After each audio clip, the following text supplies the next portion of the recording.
Et mesdames, mesdemoiselles et messieurs, bonjour à toutes et à tous. Vous êtes sur IRM.radio, c'est l'heure de Crash ton venin. Aujourd'hui, avec Mademoiselle Coro, nous accueillons Didi Béni. Bonjour. Ça va Didi? Ça va très très bien, je suis en pleine forme aujourd'hui.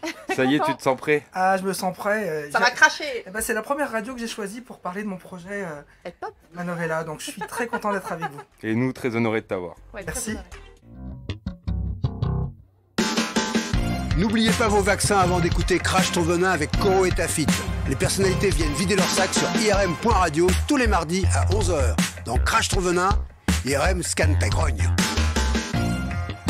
IRM scanne ta vie.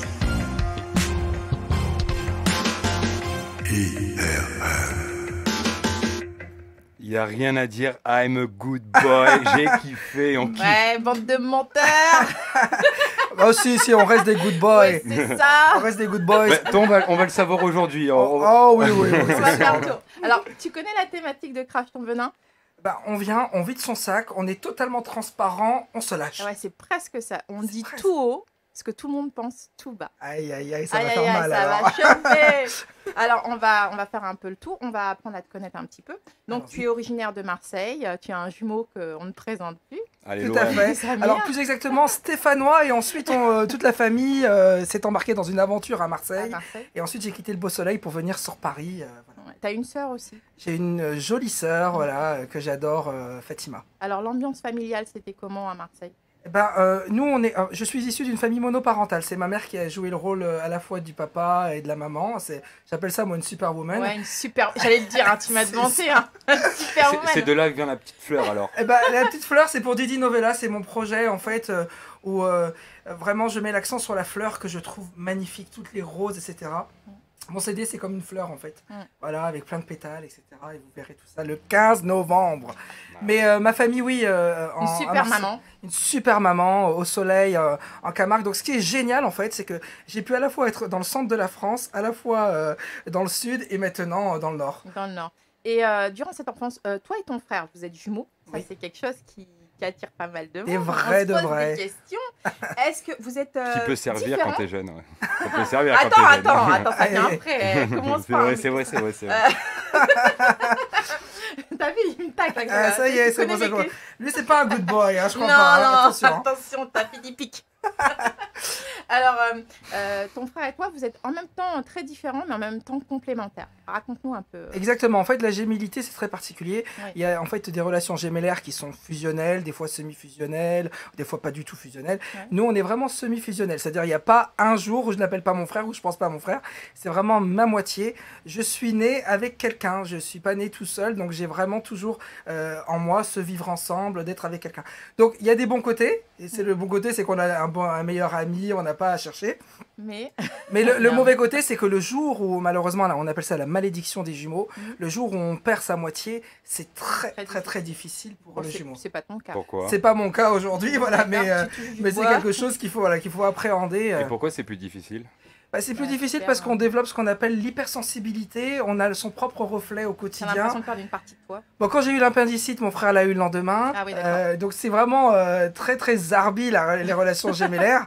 Et en plus, dans un côté très oriental et tout, moi j'adore mon jumeau. Je pense tout le temps à lui. Des fois on s'amuse à s'habiller ensemble, Mais à s'habiller de la même quelles manière, sont des vos fois non. différences? Alors nos différences, c'est quoi? C'est que Sam, en fait, il est plutôt, je dirais, Beau gosse. dominant. Il est beau gosse, ouais. Il est dominant dans la relation. Ah d'accord, mais il y a toujours C'est un vraiment dominant. bah, c'est ça, il y a D'accord. toujours de toute façon dans une relation de binôme, un dominant, un dominé, mais qui peut changer, c'est très mouvant. Mon frère est vraiment le chef de famille en réalité, D'accord. voilà. Et moi je suis le fêtard, l'enfant gâté, t'acceptes le d'être- petit bébé à la maman, voilà. Ton frère, c'est J'ai du mal à l'alpha. grandir. Mon frère c'est vraiment genre serious l'alpha. man, voilà. D'accord. D'ailleurs je lui fais un gros bisou parce Un que mon big frère up, nous hein, bah écoute, oui. il est à Il y a pas Dublin ça, là. Donc Sam, on t'embrasse fort Ouais. fort. Par contre, ta mère, elle a cultivé cette différence. En fait, oui, parce qu'en fait, on en fait une richesse Oui. chez nous. à la fois de jouer dans la ressemblance, hein, ce qui fait partie de notre ADN, mais aussi d'aller cultiver nos différences. Et c'est pour ça qu'on a monté ce projet que nous on appelle en Off Focus Free. Mon frère est en train de préparer un album qui va sortir, un EP plus exactement, qui va sortir le 15 novembre, le jour de notre anniversaire.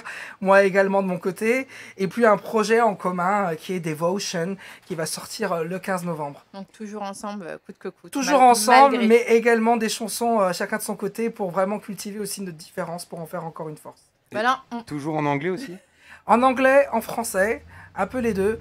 On a vraiment, nous, l'American Dream depuis toujours. On a eu la chance d'aller chanter à Vegas, à l'hôtel Harris, on a adoré. Ouais, tu le sens aux lunettes qu'il y a un American Dream. Non, Aïe, aïe, aïe. voilà, quoi. Tu Ouais, sens aux c'est vrai, lunettes c'est que je vrai. me la raconte, ouais. Ouais, on sent que tu préfères les États-Unis à la France, Ouais, hein, on Hollywood. le sent. En fait, il n'y a pas de... On t'en veut pas. Alors, mais vraiment, il n'y a pas de préférence. C'est-à-dire que j'adore déjà mon pays, le Maroc et l'Algérie. J'ai un gros coup de cœur pour la France, j'ai un coup de cœur pour les États-Unis. Enfin, voilà, pour moi, il y a des bonnes choses un peu de partout. Mais là où je me sens le mieux, ça reste quand même la France. Ouais, plutôt quand t'étais petit. Alors à l'école, ça se passait comment? T'étais plutôt maths ou français? J'étais plutôt français. Plutôt français? Plutôt surnois ou gentil? Gentil. Très très gentil. Regardez, il est pas sûr. I'm a good boy. Alors, on le disait tout à l'heure en off, quand on est... les scorpions Ouais, vous sont piquez, gentils, hein. mais tu vois, un scorpion, Ça pique, ça tout marche, ça doucement. marche, ça marche, et bras, ça pique. Mais par et ça contre, fait mal. vous êtes très sexuel. C'est ce qu'on dit aussi. Hein. Mais oui, c'est ça. Ouais. C'est pas faux. Ah, moi, c'est Aïe, je sais aïe, pas. aïe, tôt le matin, on parle de Alors moi, je sexe. sais pas, mais... Shame on you. Ah, t'es entre deux scorpions, ça va barder. Hein, c'est vrai. Toi et tes frères, vous vous échangez souvent à l'école quand il y avait des matières que vous aimiez pas? Eh ben, écoute, Si lui il était bon en maths ou si toi t'étais bon en français. on aurait voulu faire ce genre de choses, mais, Mais on comme- n'a pas eu les couilles de le faire. Voilà. Ah. Même pour le permis de conduire, par exemple, j'aurais aimé que mon frère le passe à ma place parce qu'il était beaucoup plus doué. Et ben non, moi j'ai dû faire 4 fois avant de l'avoir. Ah ouais, lui il a eu du premier coup. Lui, il a eu du deuxième, je crois. Ah bah tu vois, il y a une différence. Il y a quand même une différence. Ouais, c'est vrai, c'est à l'alpha. Voilà. Il y a quelques différences, of course. À l'adolescence, t'étais plus attiré par les filles ou par les garçons? Par les filles. Par les filles? D'accord. Tu es d'une nature simple ou plutôt compliquée? Alors moi, je suis plutôt compliqué et simple, les deux. En fait, Ça veut tout dire. t'es un mix des deux. T'es simple. Non. Alors explique-nous un peu. Alors, T'es plus, simple, alors plus exactement, tu manges de tout. je suis quelqu'un qui reste très simple parce que je suis issu d'un milieu à la fois modeste où on a vécu avec beaucoup d'amour et donc du coup c'est la plus grosse richesse du monde. Et à la fois complexe parce qu'en fait j'ai une double activité. À la fois je suis directeur marketing et communication dans un grand groupe pour la défense. Enfin, à la Défense, pardon.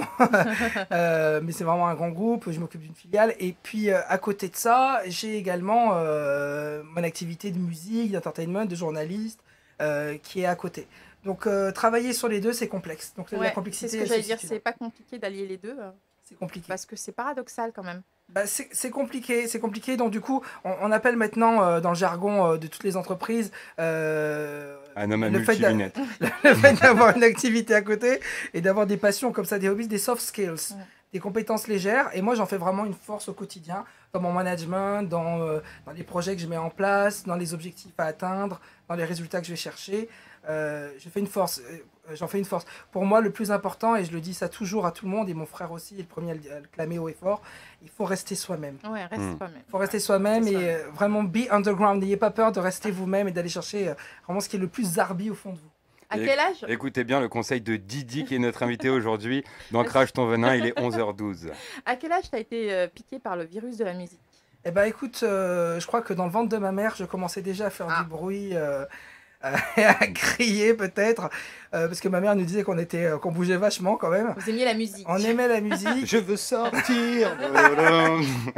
En fait, je me suis pas improvisé comme je vois beaucoup de chanteurs qui se sont dit du jour au lendemain, ah, j'aimerais bien chanter, j'aimerais bien faire ci, ça, parce ils ont été contaminés par tout ce qui était les réalités, machin, nanana. Toi, ça s'est passé comment? Moi, pas du tout. En fait, ce qui s'est passé, c'est qu'en fait, j'ai acheté des CD et puis Chanter. j'ai commencé à chanter avec mon frère, à faire des harmonies et tout.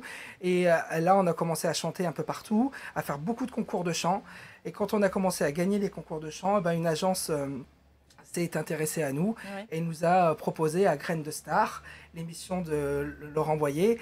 Et là, nous voilà grand finaliste de cette émission, à enregistrer le générique de l'émission et par la suite à avoir quelques apparitions sur Fand, invité également au Morning Live. Et pour nous, ça a été vraiment nos premiers pas. À quel âge tu as commencé à écrire des textes? Parce que auteur-compositeur quand même, hein, et interprète.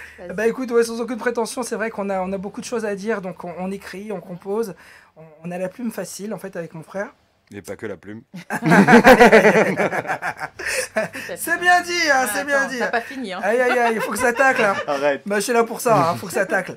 Et donc du coup, avec mon frère, en effet, comme je disais, on aime écrire, on aime composer, et on a commencé à l'âge de 15 ans, je pense. Est-ce que vous avez C'est eu tôt. besoin de prendre des cours de chant ou pas du tout? Alors en fait, Pour la justesse. En fait, on prend pas de cours de chant quand on est vraiment chanteur. Ouais. On prend des cours de chant quand on est après amené à faire beaucoup de tournées, à chanter par exemple nous quand on a chanté pour Disney, quand on a fait 50 Christmas shows. Oui, là on a été obligé d'être accompagné par des profs de chant pour régler la respiration. C'est un muscle. Attends, mais il y en a qui commencent à l'envers.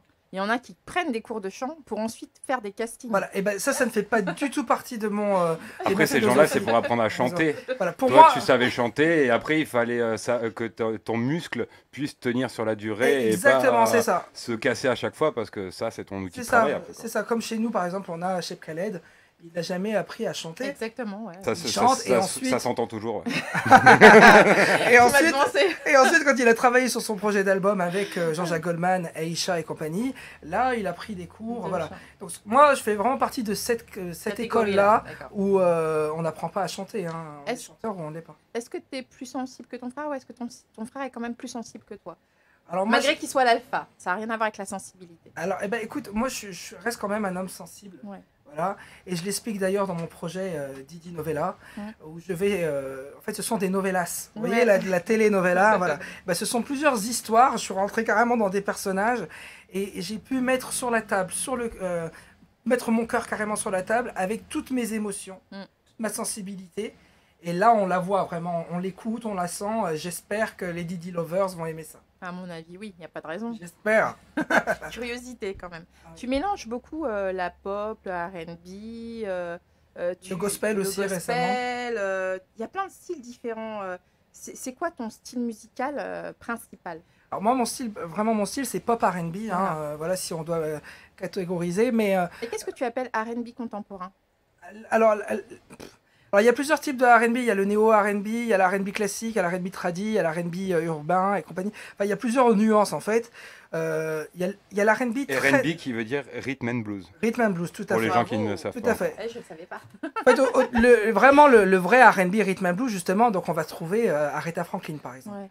Et donc Aretha Franklin, si on doit mettre une image d'hier à aujourd'hui, bah, l'Aretha Franklin, elle a changé. Et maintenant, c'est rien agrandé. C'est clair. Vous voyez. Donc D'accord. c'est ça en fait. Et donc il y a eu plusieurs styles de rhythm and blues. Ok. Vous avez fait des longues études, toi et ton frère. Finalement, pourquoi? Puisque vous êtes quand même plus dans le domaine artistique, ou c'est juste pour vivre, pour vous aider? On sait que c'est pas facile de nos jours d'être artiste.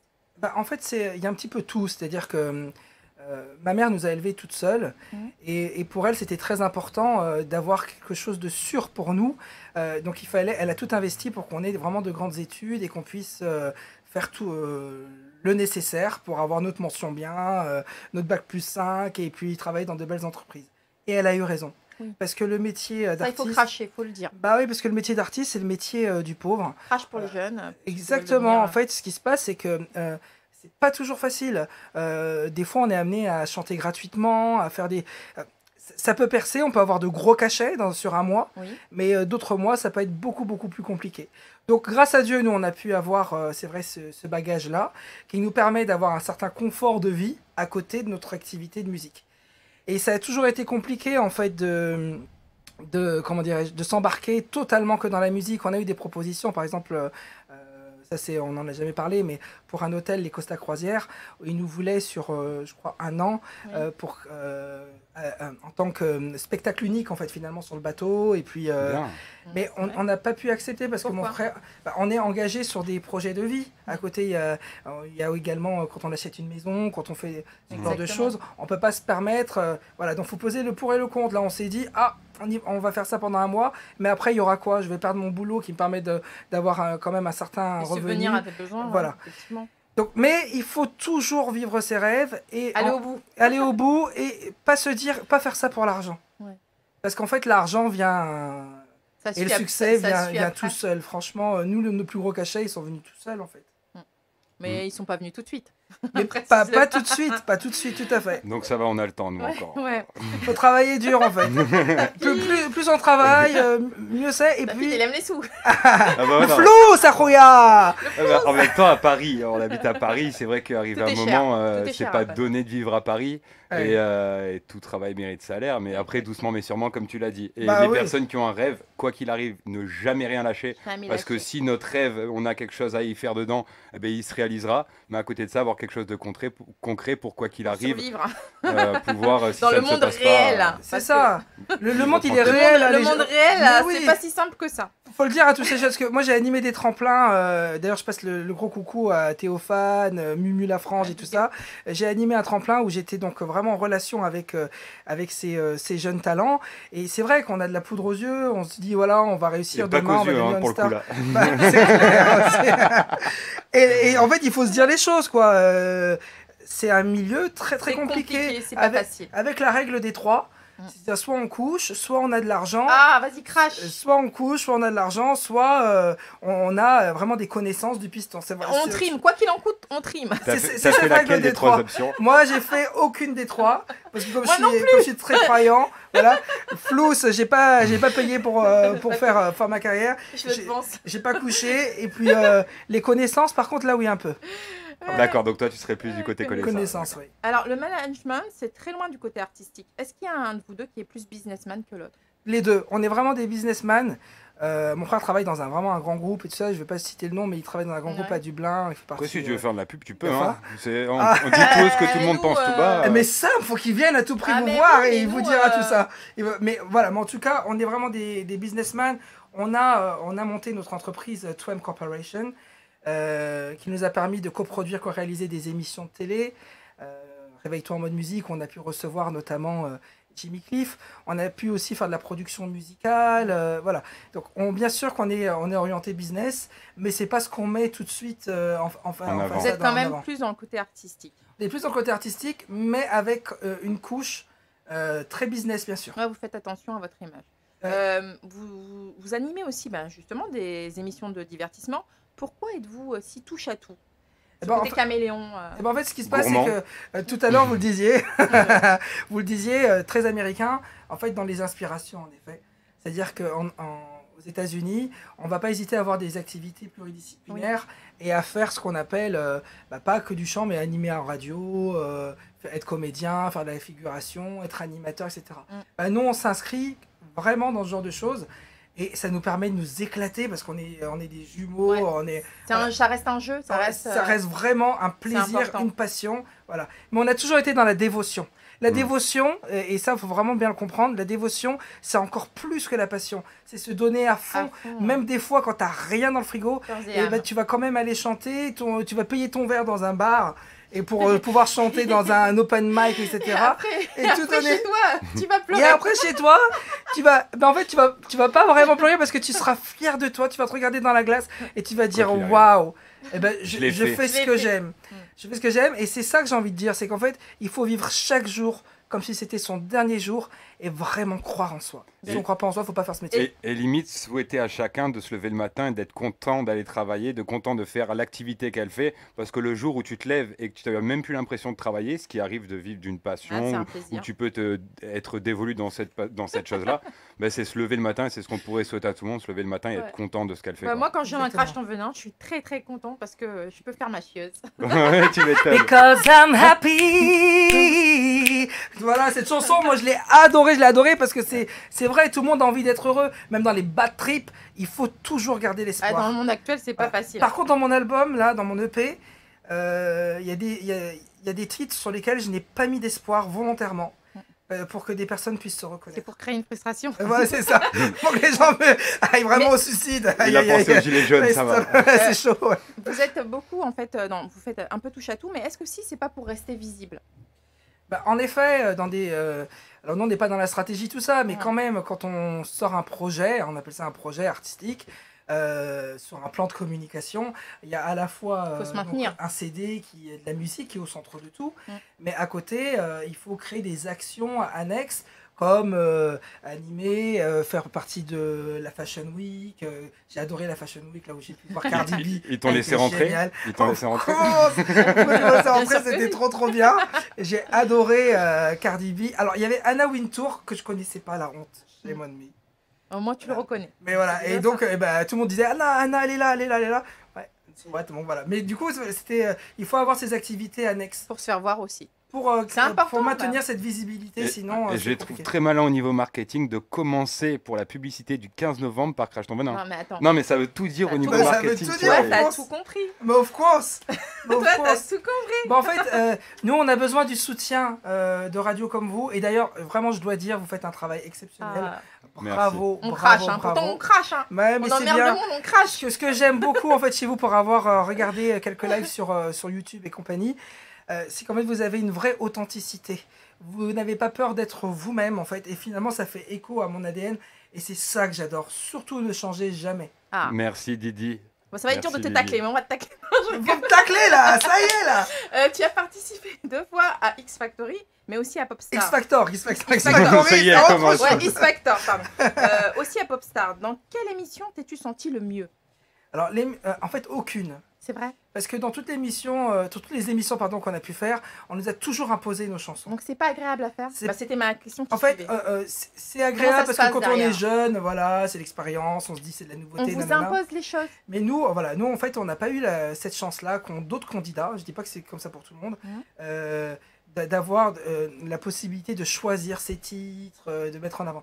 Donc on s'est retrouvé à faire des titres qu'on voulait pas forcément. Mais parce que vous saviez pas dire non ou Eh ben je crois qu'en fait, comment dirais-je, quand on te tend la carotte, c'est-à-dire on te fait croire que tu peux aller au bout de ton rêve et tout ça, machin et tout, eh ben tu revois tes exigences un peu à la baisse. Et tu te dis, c'est pas grave, peut-être qu'en faisant cette chanson, je vais me faire repérer, je vais machin. Peut-être qu'il a raison. Alors qu'il faut aussi à son instinct. Ben ouais, et tu donnes un peu ton âme au diable. Ouais. Donc c'est vraiment ça aussi, c'est un conseil, il faut faire attention. Et à la fin, tu te fais carotte, et la carotte, en fait, tu l'as bien correctement finalement. Alors, mais comment ça se passe derrière? Moi, ce que je voudrais savoir, c'est agréable, c'est désagréable? Est-ce que les gens sont pédants, prétentieux ou pas du tout? Alors, en tout cas, de notre côté, mon frère et moi, c'est hyper agréable parce que travailler en famille avec son jumeau, c'est juste amazing, c'est incroyable. Mais à côté, c'est totalement différent. Les business models en Angleterre, quand on a fait le X Factor, ils font tout pour qu'on soit à l'aise. On est rémunéré chaque jour. C'est pas comme en France. C'est pas du tout pareil, non. On se demande pourquoi. Pas du tout pareil, voilà. C'est pas en travaillant en France qu'il a acheté ses lunettes, je te le dis. On nous cale une semaine de répétition avant de passer devant le jury, quand ils voient qu'il y a quelque chose. Voilà, en France, c'est... on prend des précautions. En France, c'est pas pareil. Ce ne sont pas les mêmes budgets. Ouais. Donc du coup, c'est plus rapide. Et puis c'est parfois assez bâclé. Beaucoup ont regardé, enfin beaucoup, pas suffisamment, parce qu'il y a eu un gros flop sur la dernière émission qu'on a pu faire avec mon frère, qui est donc All Together Now, tous ensemble avec Garou. Là, on s'est retrouvés jury. Ah, d'accord. On s'est retrouvés jury. Oui, c'est ce qui me semblait. Il avait été jury. Voilà, on a été jury. J'avais dit à ta fille. Nous étions jurés tous les deux. Et du coup, oui, parce qu'en fait, on est le duo français à être allé le plus loin dans un télécrochet en Angleterre. Et en compétition avec les One Direction, puisque nous étions parmi les 8 premiers groupes. Alors, qu'est-ce que ça t'a fait d'être jury? Eh ben, en fait, on se rend compte d'une chose. C'est qu'en fait, il n'y a pas que la voix. Il y a quoi? Il n'y a pas que la voix, il n'y a pas que l'image. C'est un tout. En fait, ce qui compte, c'est vraiment l'émotion.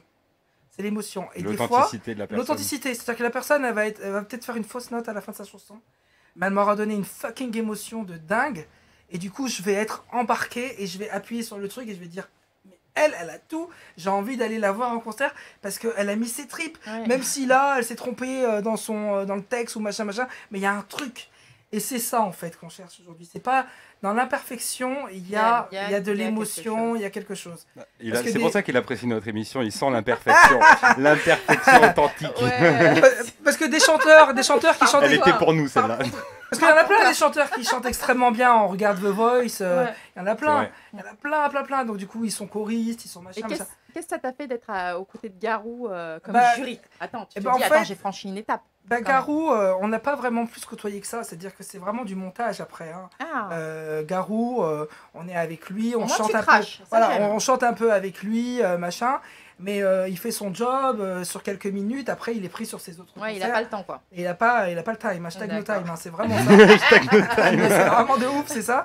Et nous, en fait, ça a été un peu douloureux, quoi, cette expérience. Oui, mais c'est pour ça que je demande l'envers du décor. Bah ouais, c'était douloureux parce que tu dois être là, derrière, toujours être agréable. T'es en attente, en fait. T'es en attente. Et très clairement, tu joues un rôle. Est-ce que ça joue sur les nerfs aussi? Les prestations, des fois, peut-être qu'elles sont pas parfaites parce que vous attendez trop derrière. Enfin, il y a tout un contexte aussi. Ouais, mais c'est pour ça qu'il faut jamais... faut être dans le game, dans le truc. Mais par contre, il faut savoir aussi, des fois, se détacher et être dans un second degré. C'est le plus important, à mon avis. C'est clair. Une émission... Cette émission, l'été crochet que tu as fait, ça vous a apporté quoi pour les shows? Vous avez fait pas mal de shows et tout. Ça nous a permis après de faire, des beaux duos avec Whitney Houston. Enfin, tu as fait des beaux trucs. C'est vrai qu'après, on s'est amusé à faire des choses sur Internet, notamment un duo avec Whitney Houston. Ça, je t'en parle. Ça faisait partie de notre projet My Five Inspiration. La chanson I Will Always Love You, voilà, il fallait à tout prix qu'on la fasse. Donc, on a adoré faire ce genre de choses. On a fait aussi un mashup. Vous voyez ce que c'est un mashup? Ouais, c'est un mix de plusieurs musiques. Exactement, ça c'est super intéressant. Donc on s'est amusé à faire ce genre de choses. Mais qu'est-ce qui vous a conduit? Qu'est-ce qui vous a donné l'idée de faire ça? En fait, on s'est dit que nous sommes tous des êtres inspirés et inspirants. Et donc on est allé piocher nos 5 favorite inspirations. Et on s'est dit, bah voilà, on va choisir Prince, Michael Jackson, Whitney Houston, En Vogue. Et puis Beyoncé. Les meilleurs. Voilà. Et donc on a choisi ces 5-là et on a fait un projet autour de ça, qui est un home project parce que c'est un projet maison, mais qu'on adore, qui nous a permis de décrocher le contrat notamment pour Disney. Ah, bien. Donc c'est pour ça qu'il faut vraiment travailler dur et faire ces choses. Et après voilà. Et en sachant que pour Disney, en plus moi j'avais envoyé notre candidature pour un projet d'acrobate. On n'est pas du tout acrobate. Mais c'est ce que je disais tout à l'heure. Tu touches à tout. C'est l'audace. Parce que là, en fait, on savait très bien qu'on n'allait pas être retenu pour être acrobate. Mais t'avais envie d'être à Disney. On voulait créer le contact. Et donc, quand on a envoyé, après, on les a rencontrés. Et là, quand on est ressorti de l'audition, on a commencé à chialer parce qu'on s'est dit, waouh, c'est encore mieux. 10 fois mieux. L'audace paye. Bah oui, en fait, déjà, être devant Simon Cowell, ça, c'était génial. Ouais. De faire Graines de Star, c'est l'émission que tout le monde rêvait de faire à l'époque, qui a strictement rien à voir avec les émissions d'aujourd'hui, et de gagner, c'est génial. Parce qu'il y a quand même eu Jean Dujardin, Jennifer et compagnie qui sont sortis de cette émission. Et puis là, de faire nos inspirations, c'était juste génial. Quelle est la chose qui t'a le plus marqué dans X Factor? Alors, ce qui m'a le plus marqué dans X Factor, ce sont les seins de Nicole Scherzinger. Vas-y, raconte. Puisque tu nous l'as dit tout à l'heure. Nicole Scherzinger, en fait, qui était jury dans l'émission The X Factor pour la saison des One Direction, en fait, elle se fait maquiller les seins. Et donc, du coup, tu arrives comme ça et tu la vois comme ça, en train de se faire make-upper les seins et tout. Et derrière tout ça, tu te dis quoi? Tu te dis qu'en fait, c'est un vrai métier. Ah bah oui. Que les gens, ils prennent ça au sérieux. Et qu'en fait, très souvent, les projets en France sont totalement bâclés parce que ils prennent pas ça au sérieux. Genre quand tu vas faire une première partie d'artiste et tout, les balances, c'est très souvent voilà, c'est souvent bâclé, etc. Mais faut pas généraliser parce qu'il y a maintenant une professionnalisation de plus en plus, voilà, de la profession. C'est dû à quoi? À cette crise criante du disque. Aujourd'hui, en fait, on peine tellement à gagner sa vie dans ce milieu qu'on est obligé. Aussi, dis-le, Crash, parce on est obligé Wolf nous en avait un petit peu parlé ici. On est obligé d'être beaucoup plus strict, exigeant dans l'excellence et dans l'engagement, quoi. Et donc c'est pour ça qu'en arrivant, tu as passé une demi-heure aux toilettes tout à l'heure. C'est pour ça qu'en fait, moi, je pars du principe qu'il faut toujours respecter en fait les gens qui t'entourent. Clairement. Et offrir du spectacle en fait. Permanent. Moi je suis dans l'entertainment en fait. Moi, faut les faire rêver. Ça, Mais il faut pas s'oublier non plus. C'est-à-dire donner du spectacle mais en restant soi-même. Of course. Ça paraît simple mais est-ce que ça l'est? Ça n'est pas simple. Comme tout le monde, on a des fragiles. On est fragile oui. comme une fleur. Les pétales peuvent tomber, peuvent faner, etc. Et donc il faut faire en sorte à ce que la fleur elle soit toujours là. C'est un peu comme dans La Belle et la Bête. Il faut que la fleur elle soit toujours là en vie. Donc, il faut avoir une hygiène de vie. Il faut être entouré de bonnes personnes. Il faut dire non à la cocaïne. Ah oui. Faut dire non à la baiserie, au plan cul, partouze, etc. Faut être proche de sa famille. Moi j'étais deg là. Pour le plan cul, j'étais deg. Ceux qui sont croyants ou pas, peu importe. Toi, tu es très croyant. En tout cas, moi je suis très croyant. Tu es quelle religion? Alors moi je suis de la religion musulmane. D'accord. Voilà, moi aussi, moi aussi. Hein. Ben voilà, non, mais parce qu'en ce moment, on a un peu peur de dire qu'on est musulman, alors je le crie haut et fort. Moi, je n'ai pas du tout peur d'être musulman. Et la bonne nouvelle, c'est que je fais partie d'une chorale de gospel, qui est une chorale de gospel laïque, qui est accompagnée, d'ailleurs, je leur fais un coucou à Voice Together. J'étais super content. Ils s'en rendent pas compte que c'est ouf le fait de chanter derrière Mariah Carey pour ses concerts à Bercy. Moi, à chaque fois quand je les vois, je me dis ah waouh, ils ont fait ça. Et je me retrouve à chanter du gospel où des fois il y a Jesus, etc. Ouais, mais c'est ce que je dis, tu changes de palette. Hein. Mais ce n'est pas grave parce qu'il y a quand même une fois, il y a cette bienveillance.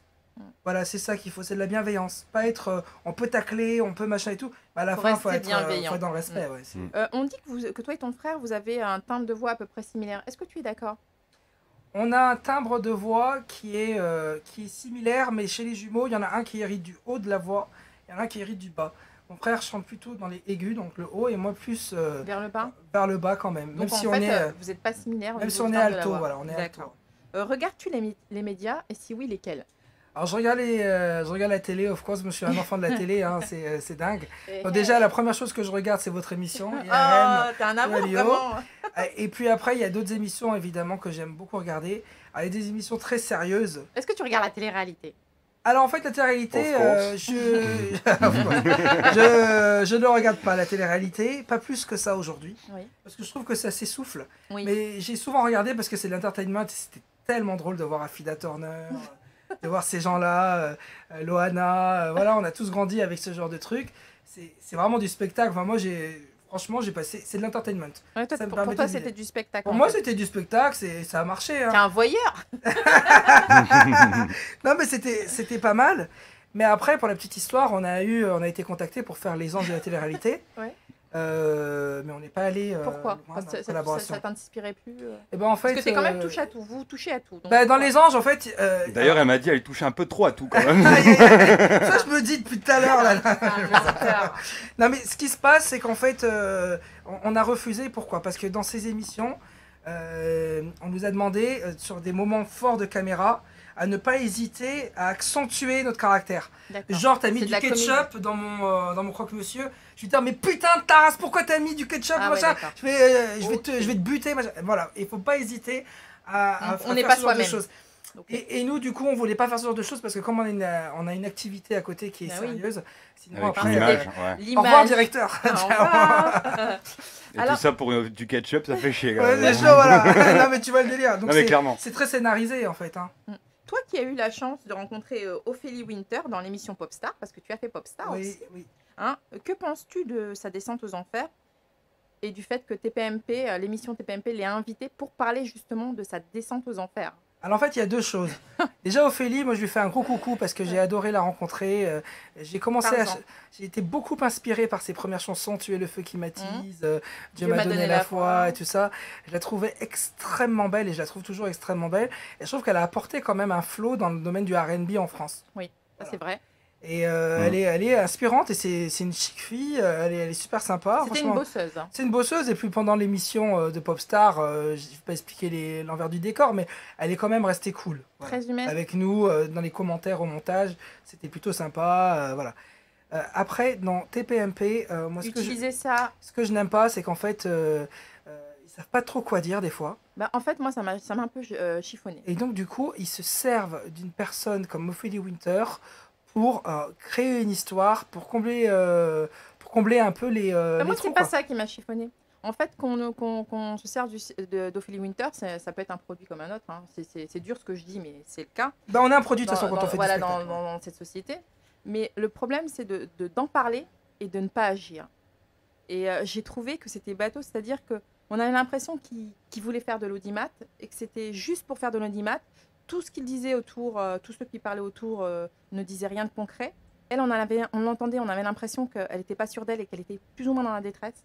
C'est le ressentiment que ça dégageait. Et que là, on avait quand même un gros producteur qui peut faire des choses et qui ne lui tendait pas la main. Mais grave. Mais moi, j'ai du souci. Voilà ce que j'ai ressenti. Mais moi, j'ai un grand souci avec la stigmatisation comme ça. C'est comme si moi, par exemple, j'ai le frigo vide. Je suis au bout de ma vie et on en parle. Je trouve ça quand même. Mais qu'on te nourrit pas. Et qu'on te nourrit pas en plus. Donc, Je trouve ça un peu dégueulasse, quoi. Ouais, Après, quand tu regardes, il est comme ça. Ouais, il est comme ça. Il fait le show. Hein. Ouais, il fait le show, ce Cyril.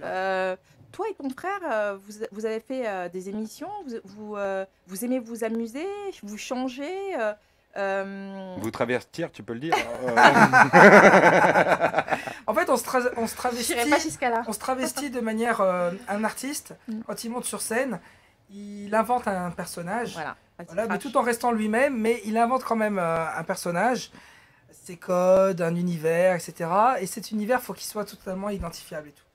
Avec mon frère, en effet, on a notre univers et on ne va pas hésiter à changer un peu de style, changer de coiffure, changer de machin et tout.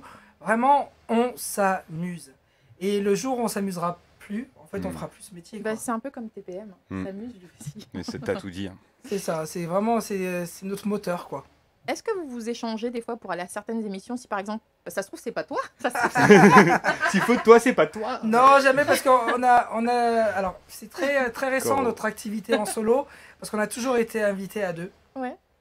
Parce qu'en fait, ce qui est, j'aime pas trop ce mot, mais ce qui est bankable, c'est la gémilité, quoi. En fait, c'est vraiment tous les deux. Et moi, le royaume, il est là, c'est avec mon frère d'abord. Et après, on fait chacun notre truc, mais moi, c'est mon frère avant tout. Chanter à deux, quand on est invité, généralement, c'est à deux. Et là, en fait, je fais l'interview, mais il est à côté de moi. Oui, il est dans ton cœur. Il est vraiment toujours à côté de moi. Mais de toute façon, ça, tu l'as dit pour toutes les émissions, c'est avec mon frère ou rien du tout. Sinon, rien, tout à fait. Moi, depuis le début de l'émission, d'ailleurs, il dit moins de conneries que toi. Sam, je t'ai dit d'arrêter. Non, mais voilà, mon frère, c'est tout pour moi, c'est clair. Alors, on va parler... C'est beau la fraternité, n'empêche. Vraiment. Ouais. On va parler de l'affaire Dupont de Ligonnès. Tu en as entendu parler? Oui, oh là là, mon Dieu. En plus, pour la petite histoire, j'ai eu un entretien à l'AFP, l'agence française de presse. Et j'ai déjà, moi, vu pendant mon entretien, ils m'ont dit non à la fin, parce que c'était pour un poste de chef de groupe marketing. Et ben en fait, tu sais quoi, je suis content en fait qu'il se soit loupé. Un bâche. Oh, voilà. Parce qu'ils m'ont dit non en fait. Alors que j'avais, je crois que c'était un délit de faciès parce que j'avais tout donné. Franchement, j'avais tout donné. J'avais fait une étude de cas et compagnie. Je m'étais donné à fond. Ouais. Franchement, oui. Faut pas se leurrer. Ça, en fait, moi maintenant, j'ai 9 années d'expérience dans le domaine du marketing et tout. Oui, crash. Hein. Donc, ces genres de choses, maintenant, je le vois. On n'est plus débutant, on n'est plus là à se dire « Ah ouais, non, mais ils m'ont dit non, parce que machin. » Non. Très clairement, moi, sur beaucoup de postes maintenant, sur lesquels j'ai été d'émission, etc., on m'a dit non pour pas que des raisons de feeling ou des raisons de profil, de compétences. Vraiment pour un délit de faciès. Moi, je suis convaincu qu'il y a toujours du racisme. Tu penses que c'est du racisme? Moi, je pense que c'est plus la chemise. chemise vraiment très novella. Qui est très telenovela. Tu as quoi comme diplôme? Alors moi, j'ai un bac plus 5 en management des organisations à l'IAE Gustave Eiffel, pardon. Voilà, et mon frère a fait aussi des études, mais lui dans le commerce international. Donc très qualifié, donc tu peux dire que ça peut être que du racisme ou délit de faciès. Bah ouais, après, il faut... Celui qui a raison trop vite, c'est celui qui est bête. Donc, j'ai pas envie non plus de dire à 100%. Tu veux pas généraliser. Voilà, je veux pas généraliser. Mais tu as senti quand même que mais oui, fois... surtout quand on me pose la question pendant l'entretien, quelles sont tes origines Voilà, c'est pas une question qu'on pose. Tu dis tes vraies origines? Moi, je suis marocain, algérien, venez manger le couscous. Ou tu dis t'es italien. Italien. Non, en fait, jamais de la vie, je me ferais passer pour quelqu'un d'autre que qui je suis vraiment. Mes origines, moi, j'en suis très très fier, et la communauté maghrébine, elle est vraiment là, quoi. Moi, regarde le Marrakech du rire, ça fonctionne bien. Mais c'est trop bien, surtout les paillettes dans ma vie. Inès là qui avait un carton, j'ai adoré. Mais Inès, faut qu'elle vienne ici. Franchement, je tiens à passer le message parce que en fait Inès, elle était avant animatrice en club de vacances chez Look Voyage.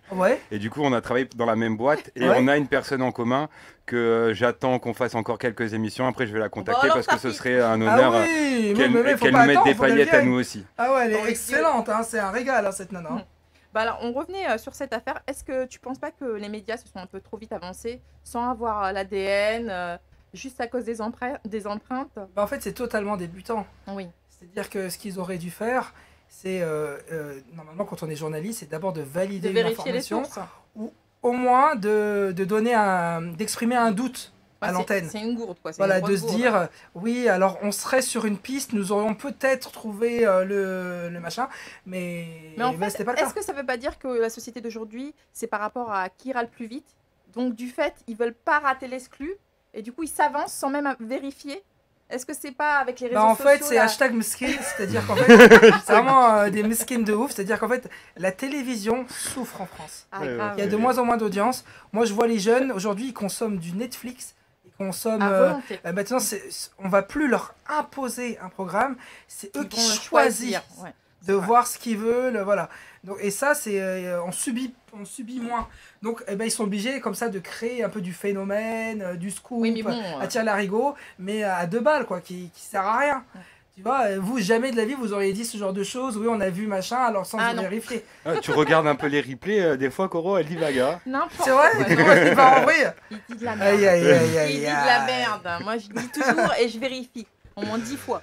Alors, beaucoup de personnes se font usurper leur identité en France. 4,2% des Français interrogés déclarent avoir été déjà victimes d'une usurpation d'identité. Cela signifie que 210 000 Français sont touchés. Il faut savoir que c'est puni par la loi et qu'on peut encourir une amende de 15 000 €.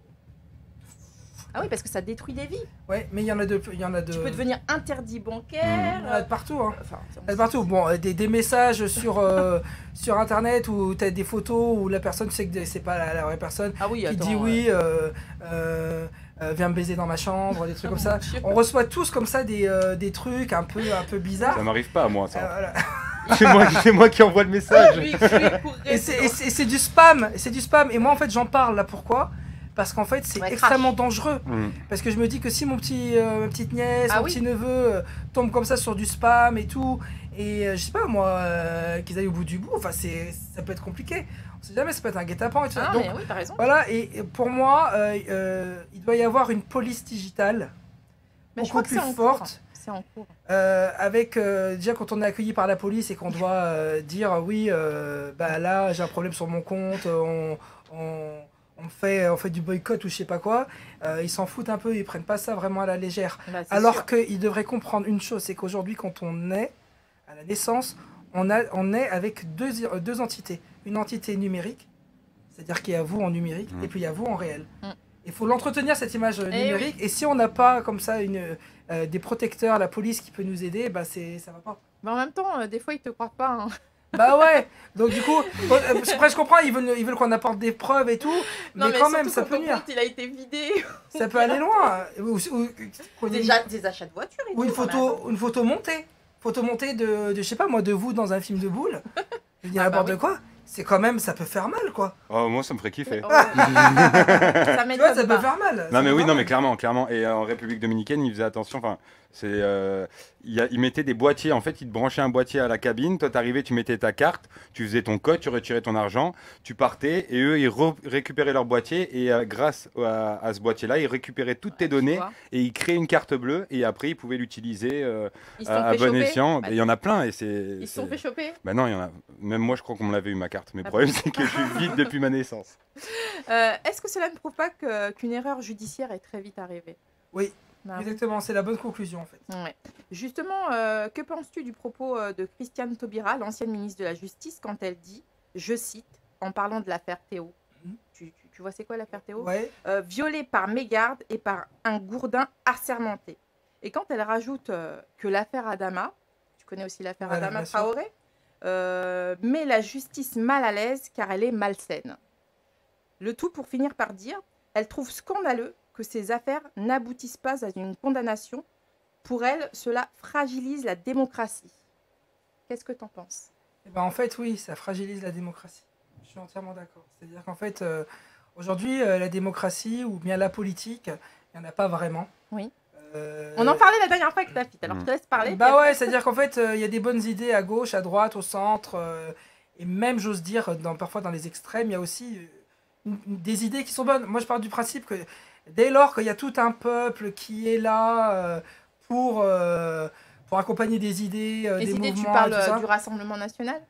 Je parle un peu de tout. Je pense qu'aujourd'hui, malheureusement, il n'y a pas une politique à droite, une politique à gauche et tout. Et l'idéal, ça serait d'avoir une politique qui regroupe un peu tous les concepts, en éliminant tout ce qui est racisme, tu vas ouvrir un parti alors. Voilà.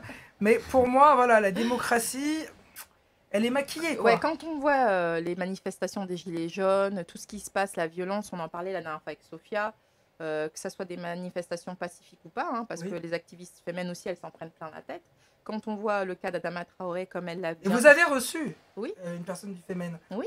Comment elle s'appelle? Sophia, tout à fait. Oui, bah, c'est ce que je disais. D'accord. Quand on voit et d'ailleurs, sache qu'on dit plus mademoiselle, c'est fini. Maintenant, il faut dire madame. Madame, aïe, aïe, aïe. Madame. Ah mais je l'ai appris, maintenant je m'en souviens. Il le sait. Bon, j'ai pas eu à le tester aujourd'hui parce que c'est un monsieur, l'invité, mais je sais maintenant que quoi qu'il arrive... il faut dire madame alors maintenant. Quand Christiane Taubira elle dit que c'est scandaleux que ces affaires n'aboutissent pas, donc qu'elles ne soient pas jugées, que ça n'aille pas au bout, c'est quand même grave, ça atteint la démocratie. Ça veut dire que si on est dans la haute sphère, eh ben, on passe par les mailles du filet, et si on est quelqu'un en bas, les affaires ne sont pas souvent jugées, on fait comme si elles n'existent pas. Oui, c'est scandaleux. Bienvenue dans la vraie vie. C'est-à-dire que la vraie vie, c'est ça, c'est qu'en fait, y a pas de... le monde est très injuste. Je l'ai vu, on le voit très très vite, quoi. Ouais. Le monde est très injuste. Il faut se battre. Et donc, il faut toujours se battre. Croire en ses rêves. Toujours, ne pas hésiter. Mais ça ne veut pas dire qu'on ne peut pas s'en sortir. Tout à fait. Parce que si on reste dans la bienveillance, tout passe. Moi, je suis convaincu qu'on peut dire on peut être dans la loyauté, dans la transparence. Si tout le monde met sa pierre à l'édifice et que tout le monde parle avec son cœur, avec son âme, etc. Mais... il y a un livre qui est hyper intéressant, qui est donc le livre de Machiavel. Oui. Où en fait, j'en ai déjà entendu parler. Tout le monde est un peu machiavélique. C'est-à-dire qu'en fait, des fois, je donne un exemple, un président, quand il va devoir déclencher une guerre, bien sûr qu'au fond de lui, il ne veut pas qu'il y ait des hommes qui soient tués, etc. Mais il est obligé d'être machiavélique, et du coup d'être amoral, apolitique, de pas être et de se dire... Voilà, moi en fait, on va lancer cette guerre, battons-nous. Il est obligé de rentrer dans un personnage. Donc il y a de la stratégie derrière. Donc ce qu'il faut dire, c'est quoi? C'est qu'en fait, ces hommes politiques, là, machin et tout, c'est les juges, les avocats, le machin gouvernement. Et tout, ils jouent un rôle. Et nous, on est les pions. Et on ne connaît pas forcément la pièce de théâtre par cœur. Et c'est pour ça qu'il faut aller loin dans les études et qu'il faut aller au bout de ses rêves pour arriver à un certain niveau pour pouvoir se faire entendre. C'est ça. Et faire attention à ce machiavélisme parce que les gens peuvent être très machiavéliques. Faut pas tomber dedans. Faut pas tomber dedans, mais il y en a qui vont utiliser ce côté-là machiavélique. Faut savoir d'où l'on vient. Exactly. Toi et ton... I'm a good boy. I'm a good boy. D'ailleurs, je vous rappelle que nous sommes avec Didi. Il est 11h52. Vous êtes sur IRM.radio. Crash ton venin. Ouais. Toi et ton frère, vous êtes un peu, on peut dire que vous êtes un peu efféminé. Alors en fait, attends, c'est dû à votre sensualité, votre voix ou votre sexualité? Alors en fait, c'est dû à, comment dirais-je? Ce qui se passe, c'est que... la sensualité, des fois. Alors, on n'est pas vraiment efféminé. En fait, ce qui se passe, c'est qu'on a une sensibilité qui est assez forte et on s'en sert. Parce qu'aujourd'hui, un homme sensible, ça fait partie du métrosexuel. Et ça, nous, on s'inscrit totalement dedans. C'est-à-dire qu'on n'hésite pas à être coquet, à se faire plaisir. Et il y a beaucoup de personnes autour de moi qui sont comme ça. On a cette voix-là. Mon frère est très falsetto dans sa voix. Il va utiliser les aigus. Moi aussi, je vais être dans les graves et les aigus. On s'en sert. Et on en fait une force, quoi. Oui, c'est une force. Je me souviens d'une interview de Lara Fabian où on lui avait dit « Mais pourquoi tu cries quand tu chantes ?» Et on l'avait trouvée trop masculine. Et elle avait extrêmement... elle avait mal vécu le truc. Il y avait de quoi mal le vivre. Elle a mal vécu le truc. Elle avait été taclée quand même. Pourquoi elle avait mal vécu le truc? Parce qu'en fait, ce qui s'est passé, c'est qu'elle a dit... c'est comme si on me reprochait d'avoir les yeux bleus. On reproche pas ce genre de choses, ça fait partie du personnage. Intégrant d'être comme ça. Exactement. Que penses-tu du mariage pour tous? Alors le mariage pour tous, écoute, moi je suis dans la tolérance, dans le partage des idées. Bah tu vas pas dire non avec ta fleur. Hein. Ce qu'il faut, le partage pour tous. De toute façon, il est peace. Voilà, peace and love. Et c'est toi qui as raison. Mais voilà, autour de moi, surtout dans ce milieu-là de la musique, etc. Quand tu entends des dialogues entre homosexuels ou lesbiennes, etc., qui veulent aller beaucoup plus loin dans leur relation, qui fait ce qu'ils veulent. Chacun fait ce qu'il veut. Mais après, attention. Et juste une chose, c'est qu'en fait, la liberté, c'est la capacité à se donner des règles. Et à respecter les autres. Et à respecter les autres. Donc du coup, oui, tout le monde fait ce qu'il veut, mais pas totalement. C'est-à-dire qu'il faut aussi fixer des règles. Faut pas que ça dérange l'autre. Faut fixer des règles. Voilà. Et qu'est-ce que tu penses de l'adoption pour tous aussi?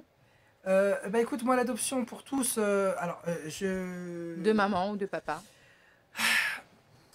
Alors, moi, je me dis qu'un enfant tout seul, au bout de sa vie, sans amour, et à côté des parents, des futurs parents potentiels qui veulent avoir comme ça un enfant, lui donner une vraie vie, etc. Une éducation. Pourquoi pas?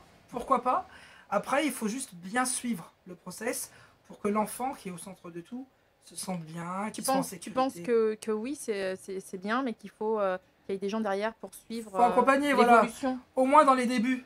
Et une fois que ça sera bien mis en place, voilà. Mais c'est un sujet, là je donne une réponse qui est quand même un peu légère parce que c'est un sujet que je connais pas plus que ça. Non, mais bon, tu as donné ton avis. En plus, en tant que musulman, c'est très bien.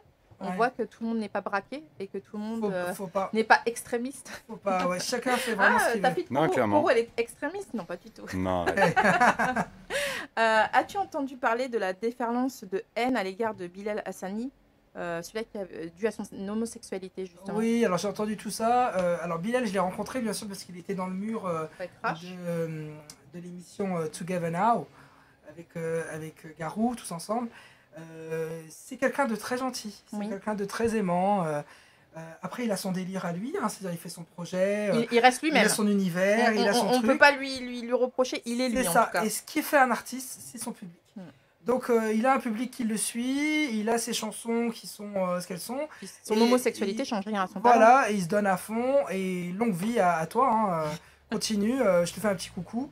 Continue, moi je suis pour l'expression en fait, donc qu'il n'hésite pas à faire ce qu'il veut. Tu es pour que chacun pratique sa sexualité sans jugement. Exactement. C'est pour ça que là on va faire une partouze sur... Elle est hors de question. Je le sentais venir, je vous laisse entre vous deux. Hein. Aïe, aïe. Penses-tu que les campagnes, les affichages publicitaires dans les métros, ainsi que la Gay Pride, ont fait diminuer l'homophobie en France ou pas du tout? Moi je pense en fait que tous ces sujets-là, en fait, sont pris à bras-le-corps par des associations qui font très bien, bien le job, qui défendent. Après... mais il y a encore du tabassage. En fait, moi j'ai envie de parler, par exemple, des musulmans. Oui. Il y a aussi un combat pour se faire apprécier de plus en plus, faire aimer, surtout dédiaboliser l'image. Il y a plusieurs sujets comme ça où c'est comment dirais-je, c'est un dossier qui va prendre du temps. Voilà. Tu penses que on commence à faire des choses. Voilà, on commence à faire des choses sur tous ces sujets-là depuis toujours. Mais voilà, mais il y a des craintes il y a des facteurs de résistance qu'il faut totalement supprimer. Ça se fait avec des moyens, ça se fait avec de la communication, ça se fait avec des témoignages, ça se fait avec beaucoup de choses. Est-ce que tu ne penses pas que pour certaines personnes justement qui sont rédhibitoires à ces valeurs, c'est un peu trop rapide et radical de mettre des affiches, des tableaux publicitaires, par exemple, je sais pas, des énormes tableaux publicitaires où on voit deux garçons s'embrasser ou alors deux garçons se serrer très fort ou deux femmes? Parce que tu sais, quand les enfants ils vont dans le métro, ils te posent des questions quand même. Pour eux, c'est pas tout à fait anodin. Ouais. Est-ce que moi, je suis pour la liberté d'expression, je suis pour la liberté tout à chacun. Chacun fait ce qu'il veut de ses fesses, comme je le dis, si bien. C'est le cas de le dire. Mais pour certaines personnes, même pour certaines personnes âgées qui ne sont pas habituées, tu sais, comme tu disais, on y va doucement mais sûrement. Mais est-ce que choquer les gens à un certain degré, est-ce que ça ne risque pas de les braquer? Je sais pas, je te demande ton avis. C'est ça. En fait, là, je vais vraiment poser une question. Je vais avoir une réponse de marketeur. Oui. Justement, c'est pour ça que je te pose la question. C'est qu'en fait, il faudrait faire un panel d'études et demander justement dans la rue, est-ce que vous êtes impacté en bien ou en mal sur telle affiche? Qu'est-ce que vous auriez proposé? Qu'est-ce que vous auriez fait à la place? Voilà. En fait, il faut pas avoir la... Moi, j'ai pas la réponse. T'as pas la science infuse. Il faut demander au peuple. Quoi. Et si dès le début, dès que tu es tout jeune, tu es habitué à voir ces affiches-là, à la fin, ça te choquera plus, ça sera normal. Là, on est en période d'entre-deux, donc est-ce qu'on peut mettre des affichages? Je pense que ce sera normal dans l'esprit et la société, le jour où réellement ce sera affiché de partout et qu'il y aura autant de ça que de ça que de ça. Enfin... Toi, tu penses qu'on y vient doucement mais sûrement? Oui, et je pense qu'il faut, dans ce cas-là, que ça passe par là si on veut réellement que ça change. Bien sûr.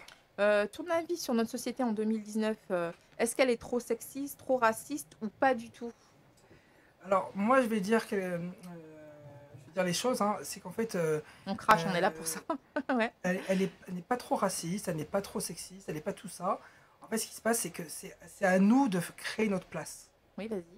En fait, il faut créer sa place. Comme quand on rentre dans une entreprise, quand on a un poste, comme vous par exemple. Vous vous êtes dit, allez, on va monter ce projet. Allez, on fonce. IRM Radio, Crash ton venin, etc. C'est vous qui faites votre vie. C'est vous qui construisez les choses.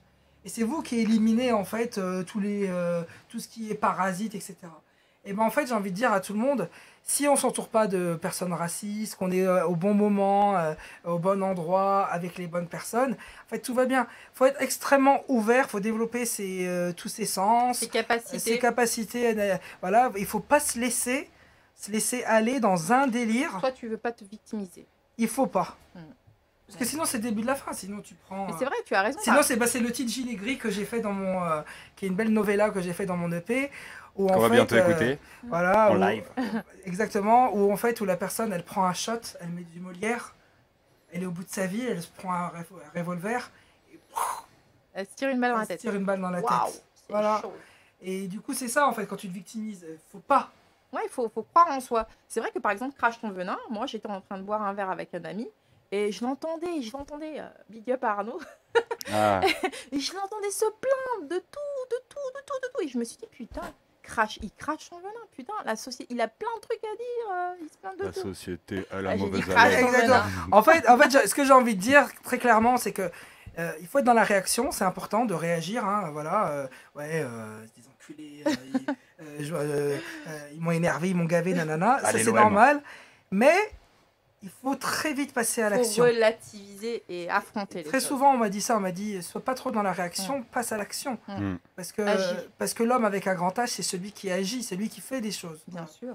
Et tout en étant patient, parce que la patience est une vertu, il faut être extrêmement patient dans la vie. Penses-tu que la diversité à la télé est à l'image de la France actuelle et de ses enfants français? Franchement, faut arrêter avec ce sujet-là à la con. Bien sûr, quand j'allume la télé, je vois de la diversité. Hein. Il y a des blacks, des renois, des blacks, des rebeux, des chinois, des machins. Mais est-ce que tu penses que pour eux, c'est facile d'y rentrer? Par contre, dans l'attribution des rôles et tout ça, je vois pas tout le monde. Je vois pas tout le monde. Mais pas se fier aux apparences physiques. Hein. C'est pas parce qu'une personne est blanche qu'elle n'est pas espagnole et machin. Voilà, il y a des vraies origines derrière et tout. Moi, je pense qu'on est vraiment dans la télévision. On est dans une télévision tu penses que c'est en train d'évoluer mélangée. Depuis toujours en fait, même à l'époque où il y avait Dalida, Mike Brandt. Il n'est pas du même avis que tout le monde. C'est-à-dire que nous on a reçu tous les invités qu'on a eu, même les blancs, même les blancs, ils n'avaient pas la même vision que toi. C'est-à-dire que pour eux, c'est assez fermé, c'est assez rédhibitoire. La télé française, je ne te parle pas de l'étranger, hein, je te parle de la France, est très réfractaire au changement. Et ceux qui la dirigent et ceux qui mettent les gens en place. Et quand on voit des gens plutôt basanés à la télé, c'est souvent les mêmes. C'est-à-dire qu'une fois qu'ils font leur place, il n'y a pas beaucoup de nouveautés. C'est toujours les mêmes. On voit toujours les mêmes. Alors pour moi, il y a une diversité. Pour moi, il y a des places. On construit une carrière. Justement, à la télé aujourd'hui, on n'est plus dans ce qu'on appelle l'effet mouchoir. Je dis une personne et après, je m'en débarrasse. Et heureusement. Pour toi, ça l'est plus, ça. Aujourd'hui, voilà, ça l'est des fois, mais il ne faut pas non plus généraliser. On essaye quand même de garder, parce qu'en fait, moi ce que j'aime pas aujourd'hui, c'est la starification à 2 balles, c'est-à-dire où les gens en fait ils s'inventent un truc et tout. Ils mettent des lunettes et tout ça. Moi, tu vois le délire. Moi, à l'âge de 18 ans, j'étais dans l'émission Graines de Star, j'étais là en train de chanter et j'ai gagné l'émission. Après j'ai fait le Morning Live, après j'ai fait pas mal de premières parties d'artistes, j'ai travaillé pour Disney, j'ai travaillé pour Clarins. Toi tu t'es dit, t'as eu ta chance. J'ai chanté à Vegas, j'ai produit plusieurs émissions de télé. Où j'ai reçu pas mal de beau monde. Non, pardon, les lunettes, elles sont pas pour rien. Les lunettes, elles sont pas pour rien. Ta fille, tu devrais prendre les mêmes. Hein. Et je pense qu'on construit en fait son truc. Voilà. Et du coup, moi, ce qui m'embête, en revanche, c'est faut donner la chance à tout le monde. Oui. Mais ça se mérite. Tu penses pas que durant les castings ou ceux qu'on choisit, c'est toujours parce que c'est le fils d'eux ou parce que c'est l'ami d'eux? Il y a un peu tout ça, mais il ne faut pas généraliser. Parce que tu disais tout à l'heure que vous avez... règle des 3 dans la musique, tout à fait. Donc, mais après, il y a ce qu'on appelle chez nous la baraka. La baraka, la chance. La chance, quoi. Et la chance, il faut la forcer. Parce que franchement, se retrouver devant... Toi, tu dis qu'il faut faire comme Koro. Se retrouver pendant 3 mois avec les One Direction. Je fais le sport de l'Angleterre, mais se retrouver gagnant d'une émission sur M6, oui, il y a plein de trucs qui n'allaient pas. Mais à la fin, quand même, ils nous ont fait gagner. Donc, moi, je peux pas cracher sur la Ils nous ont fait gagner. Le public ou M6 M6 et le public. Attention. C'est parce que Graines de Star, ce qui était magique, c'est que c'était vraiment le public qui votait. Quoi. Ouais. Et ça, c'était vraiment canon. Mais voilà, il faut arrêter avec ça, avec genre... Toi, tu dis foncez, avec genre, il n'y a pas de diversité. Non, non, franchement. Et moi, j'ai travaillé pour la chaîne de la diversité européenne, qui est BDM TV, vous devez connaître. Et là, il y avait de la diversité, et nous, on prenait vraiment la diversité et tout, et on disait justement qu'il n'y a pas suffisamment encore de diversité, mais il y en a une. Franchement, il faut dire les choses, il y en a une.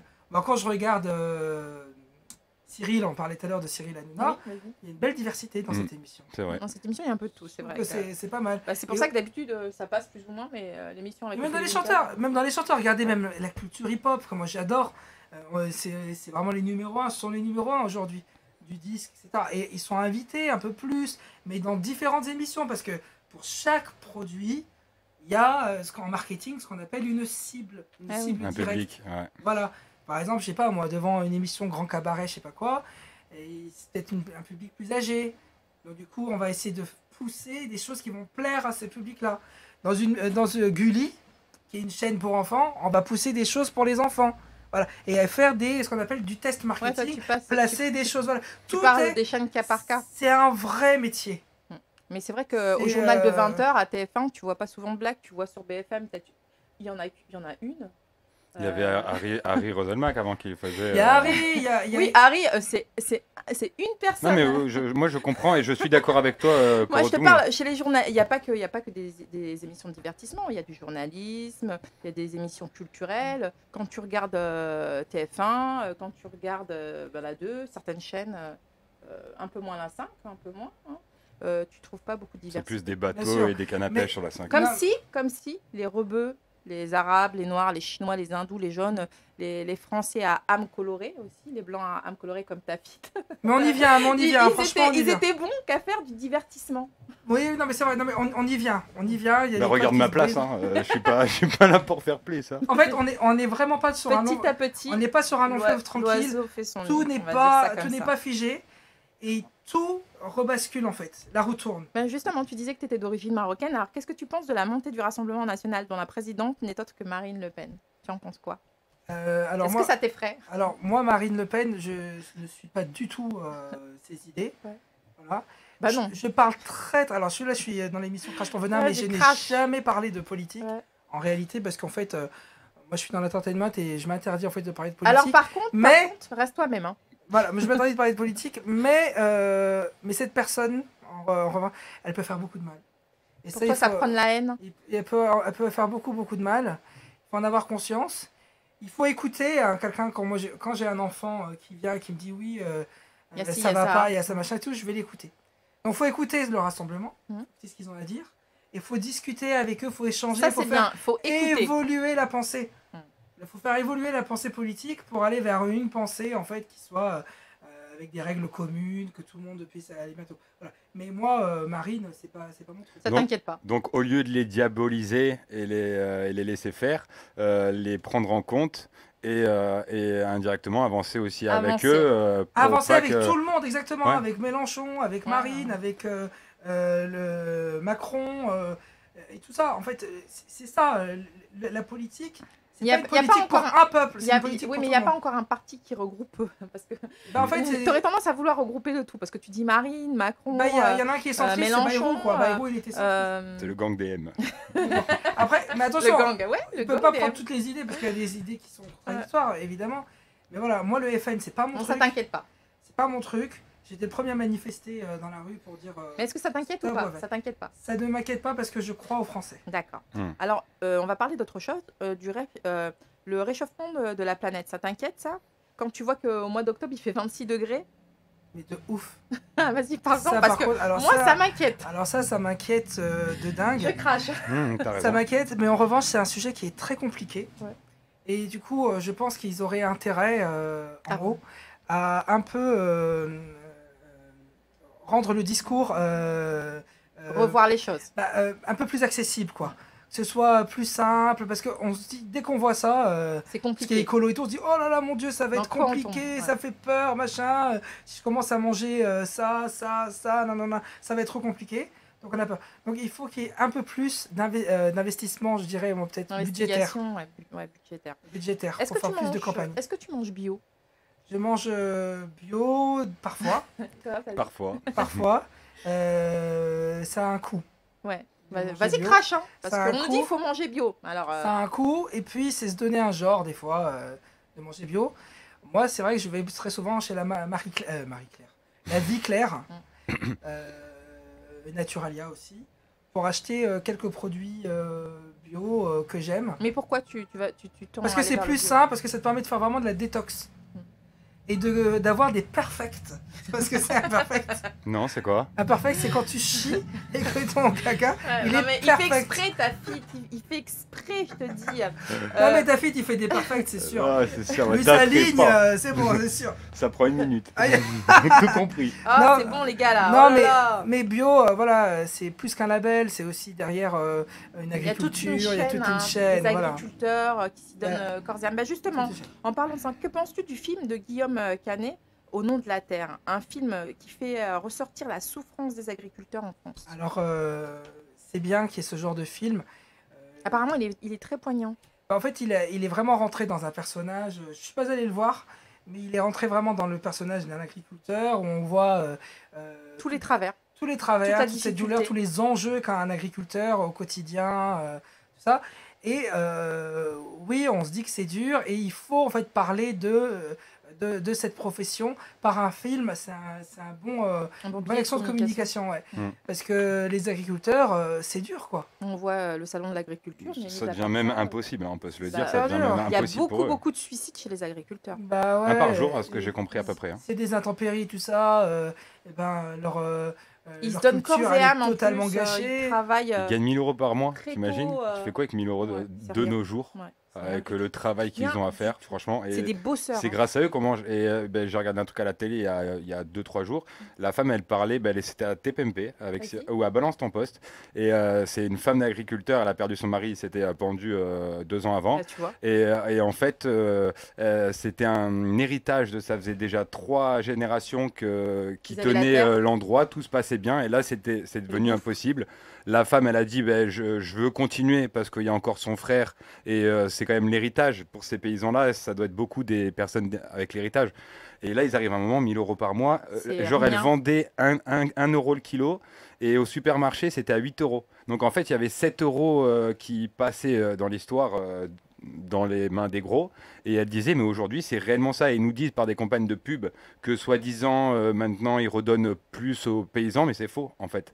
C'est faux. Apparemment, ça devrait... c'est trop peu. Voilà, mais on est quand même... On essaye de plus en... En fait, et les startups en profitent.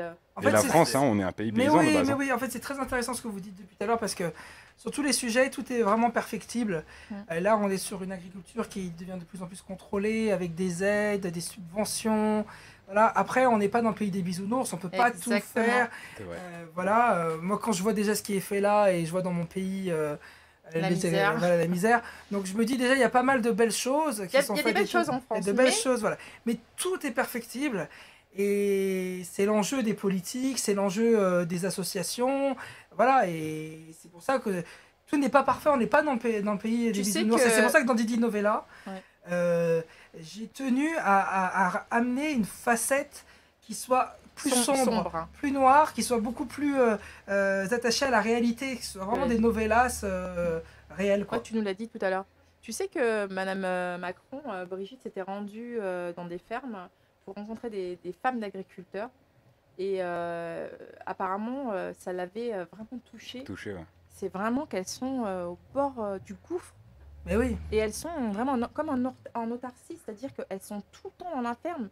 Elles ne sortent presque pas. C'est un travail à plein temps.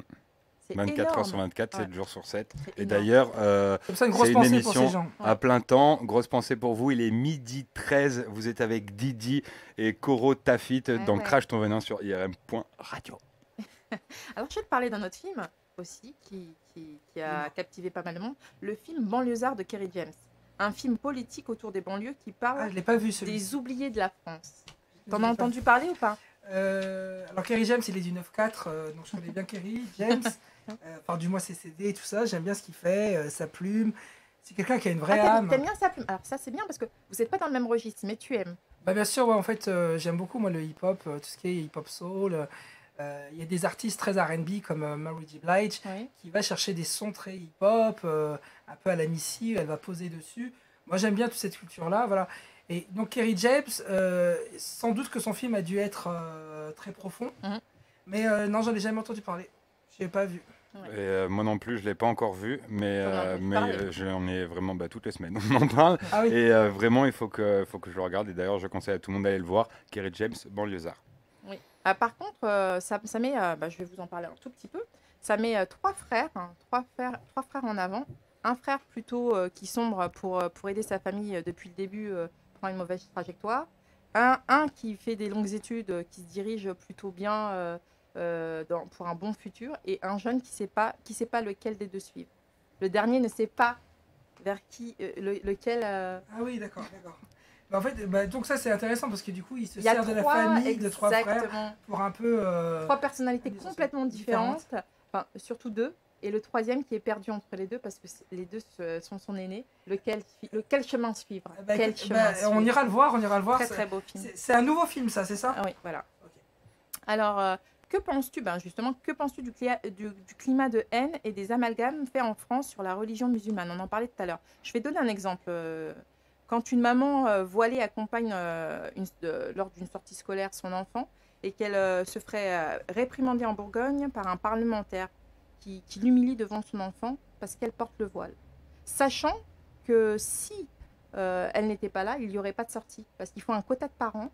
C'est d'ailleurs pour ça que les femmes, souvent, ces femmes voilées, comme elles ne travaillent pas, elles sont sans emploi, elles sont souvent à la maison, elles ont de la disponibilité pour accompagner les enfants en sortie, puisque souvent les mamans sont actives. Et souvent, il y a des mamans monoparentales, un peu comme ta maman. Donc ces femmes, leur seule, non, elles peuvent sortir, elles peuvent faire d'autres choses, mais souvent elles ont la disponibilité et elles le mettent au service de l'école, puisque l'école, l'enfant, c'est leur porte de sortie un petit peu. Bien sûr. Qu'est-ce que tu penses de ce qui s'est passé parlementaire? Pour moi, alors déjà, il y a un amalgame. Pour moi, il y a un amalgame qui est dingue. Alors pour moi, on n'a pas humilié déjà une maman devant son enfant qui était très. Il faut trouver l'art et la manière de faire les choses. Il faut dialoguer, il faut être dans la bienveillance, comme on disait tout à l'heure. Pour moi, le port du foulard, on revient à ce qu'on disait tout à l'heure. On est tous libres. De faire ce qu'on libres, égaux, etc. Mais la liberté, c'est la capacité à se donner des règles. C'est très philosophique, mais c'est comme ça. Il faut se donner des règles. Donc le foulard, on le porte où, quand, comment, etc. Et dès lors qu'on a installé comme ça des règles communes, il faut s'y plier. Ça n'a jamais dérangé personne que ma grand-mère porte le foulard, bien au contraire. Donc là, je trouve quand même que c'est très grossier. On parle pas du hijab, on parle juste du foulard. Quand je vais en Italie, il y a les mamans qui mettent le foulard et voilà. Et on va pas. Il y a les bonnes sœurs aussi. Voilà. Et en fait, excuse-moi, mais c'est pareil. Moi, quand je vois des bonnes sœurs dans le métro, ce n'est pas un sujet. Elles sont heureuses, c'est très bien. Ce n'est pas un sujet. C'est comme si quelqu'un se colorait les cheveux en jaune. Il se colore les cheveux en jaune, Après. Il faut donner des règles. Peut-être qu'en entreprise, on veut quelqu'un. Oui, mais il n'y en a pas pour l'instant. Voilà, mais pour l'instant, il n'y en a pas. Il n'y avait aucune. Exactement. Et là, pareil, comme on disait tout à l'heure, c'est aussi un sujet perfectible qui se construit. Il y a des efforts qu'ils ont fait au fur et à mesure par rapport à ça. Et je crois qu'en fait que. Mais tu sais que ça a été très mal vécu par pas mal de femmes, parce que moi, je vis en banlieue. Oui. Et c'est pour ça que j'en parle aujourd'hui. Parce que justement, moi, j'ai des petits bouts. Et je sais que moi, je ne suis pas souvent disponible. Et que ces femmes vont souvent en sortie avec les petits bouts. Oui. Et si elles n'étaient pas là, on ferait comment? Il y aurait pas les sorties en banlieue seraient annulées. Tu vois, donc ça c'est horrible. Et leur moyen d'aller au musée, leur moyen d'aller voir de jolies choses sur Paris, c'est ces sorties. Donc c'est complexe. Mais c'est pour ça que je dis qu'en fait, je suis convaincu d'une chose, c'est que la culture et la religion musulmane trouvera en fait le bon discours, la bonne manière de persuader, de convaincre. Et voilà, ça s'appelle la conduite du changement. Et quand on a un changement, il y a une vallée du changement, il y a une phase de découverte. Donc quand on découvre, on a tout de suite des haters. Oui, mais la peur, il y en a qui disent « Oh mon Dieu, c'est quoi ce truc-là, machin et tout ». Et donc les gens descendent, ils sont au bout de leur vie. Et pour rentrer dans la phase d'acceptation de la vallée du changement, faut mettre plein d'efforts. Et là, nous, on est dans ça. On est dans la phase de remonter de conduite du changement où toute la politique, les actions, les machins sont faits. Et je suis convaincu qu'on va y arriver. Mais ça va être long. Il faut peut-être 100 ans ou je sais pas quoi, mais c'est pas ils seront contents. C'est pas encore fait, voilà. Pas encore fait. Mais tu vois, il y a plein de sujets comme ça qui ont mis des années. On peut dire qu'on arrive maintenant à en parler librement, mais ce n'est pas encore fait. On peut dire aussi que ça crée un climat de haine, ça conditionne la haine, la peur conditionne la haine. Et je pense qu'avec tout ce qu'on nous fait en boucle dans les informations, on nous dit des choses qui ne sont pas vérifiées. Il y a trop de choses qui sont balancées sans avoir été vérifiées. Même les ça développe la haine, of course. Donc, non. Je pense que on fait plus de peur, on fait plus de mal que de bien. Donc, ça c'est ce genre de conséquences. Ça, c'est sûr. Et puis on va l'empêcher d'avoir le foulard alors qu'elle va aider et toi on te laisse avec ta chemise de novella quoi. Exact. La France va mal, je vous le dis. Elle va très très La France va mal, Mais tu sais que il a rencontré Geneviève de Fontenay. Et ben voilà, je te donne un exemple. Geneviève de Fontenay, elle était passée, je sais plus dans quelle émission, où elle défendait. Elle avait même mis sur son chapeau, elle avait mis un espèce de voile en disant qu'elle trouvait ça honteux, qu'on ait interdit. Je crois que c'était une vendeuse à Etam, je suis plus très sûre, justement de pas pouvoir mettre son voile. Ça avait fait une polémique et elle était venue défendre en mettant un voile sur son chapeau. Elle a dit moi je me balade depuis je sais pas combien d'années avec mon chapeau sur la tête. Et ça dérange personne. Voilà. Donc c'est ce qu'on disait tout à l'heure, le monde est injuste. Alors, tu parlais de la Fashion Week tout à l'heure. Qu'est-ce que tu penses des nouvelles tendances? C'est-à-dire que dans plusieurs Fashion Week maintenant, on laisse, il y a des gens qui défilent handicapés. Ça s'appelle la tolérance, vas-y. La tolérance, ça c'est vraiment pas mal. Il y a de plus en plus aussi de femmes rondes en fait. Et en fait, il y a moins de murs de Berlin entre ces fashion modèles, ces top modèles, et puis la vraie vie. On se dit que tout est possible. On se dit que tout est possible, mais surtout, il y a une identification, on s'identifie beaucoup plus facilement. Parce que la vraie vie, c'est pas des personnes qui mangent que des carottes et qui sont extrêmement maigrichonnes. Voilà. Qu'est-ce que t'as avec les carottes? Il y a un petit peu de tout. Je sais pas. Un petit peu de tout, ouais. Aïe, aïe, aïe, aïe. C'est ta fille, hein. Ah ouais, c'est ta fille. Non, mais la prochaine fois, je l'amène une carotte. Mais blague à part, je trouve qu'il y a beaucoup d'efforts qui sont faits comme ça dans la Fashion Week. Mais pareil, il y a énormément de sujets qui sont tabous, qui sont perfectibles. Encore beaucoup de drogue, encore beaucoup de baiseries. Oh, on en avait parlé, on avait fait une thématique avec Amber et Stécie sur la prostitution et on parlait beaucoup du mannequinat. Mais oui, c'est affreux. Mais après, voilà, c'est comme je disais tout à l'heure, chaque artiste, chaque acteur est maître de sa vie. C'est à lui de faire les bons choix. C'est à lui de ne pas tomber dans le panneau. Je pense que même si on t'incite, c'est à toi d'avoir ton libre arbitre et de dire non, je ne le ferai pas. En fait, il y a un terme qui est très important en juridique, c'est être responsable de ses actes. C'est-à-dire qu'en fait, on est responsable. Donc du coup, ce qui se passe, c'est qu'en fait, c'est très français. Très souvent, on tombe dans des trucs, des machins et tout. On n'a pas été responsable, en fait. Et après, on dit, ah oui, c'est vrai que dans le milieu, il y a ça va pas, machin. On dit beaucoup que les Français, ils se plaignent beaucoup. Ouais, on est un des pays... Non, voilà, moi j'ai envie de vous dire, soyez strong, soyez forts quand même. Mais tu disais tout à l'heure, quand on parlait des télé-crochets, quand on est derrière, des fois, par exemple, quand on te tournait une chanson que tu n'avais pas envie de la chanter, souvent, tu te disais, non, finalement, je vais le faire parce que peut-être ça va m'ouvrir d'autres choses.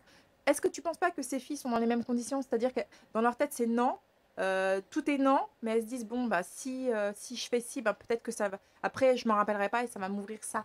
Mais évidemment qu'on est sur à peu près le même sujet, mais pas sur les mêmes enjeux. C'est-à-dire que, à la fin, c'est juste chanter une chanson. Voilà. Eux, c'est aller beaucoup plus loin. C'est coucher, c'est se salir. Tu penses que c'est se salir? Voilà, c'est se salir.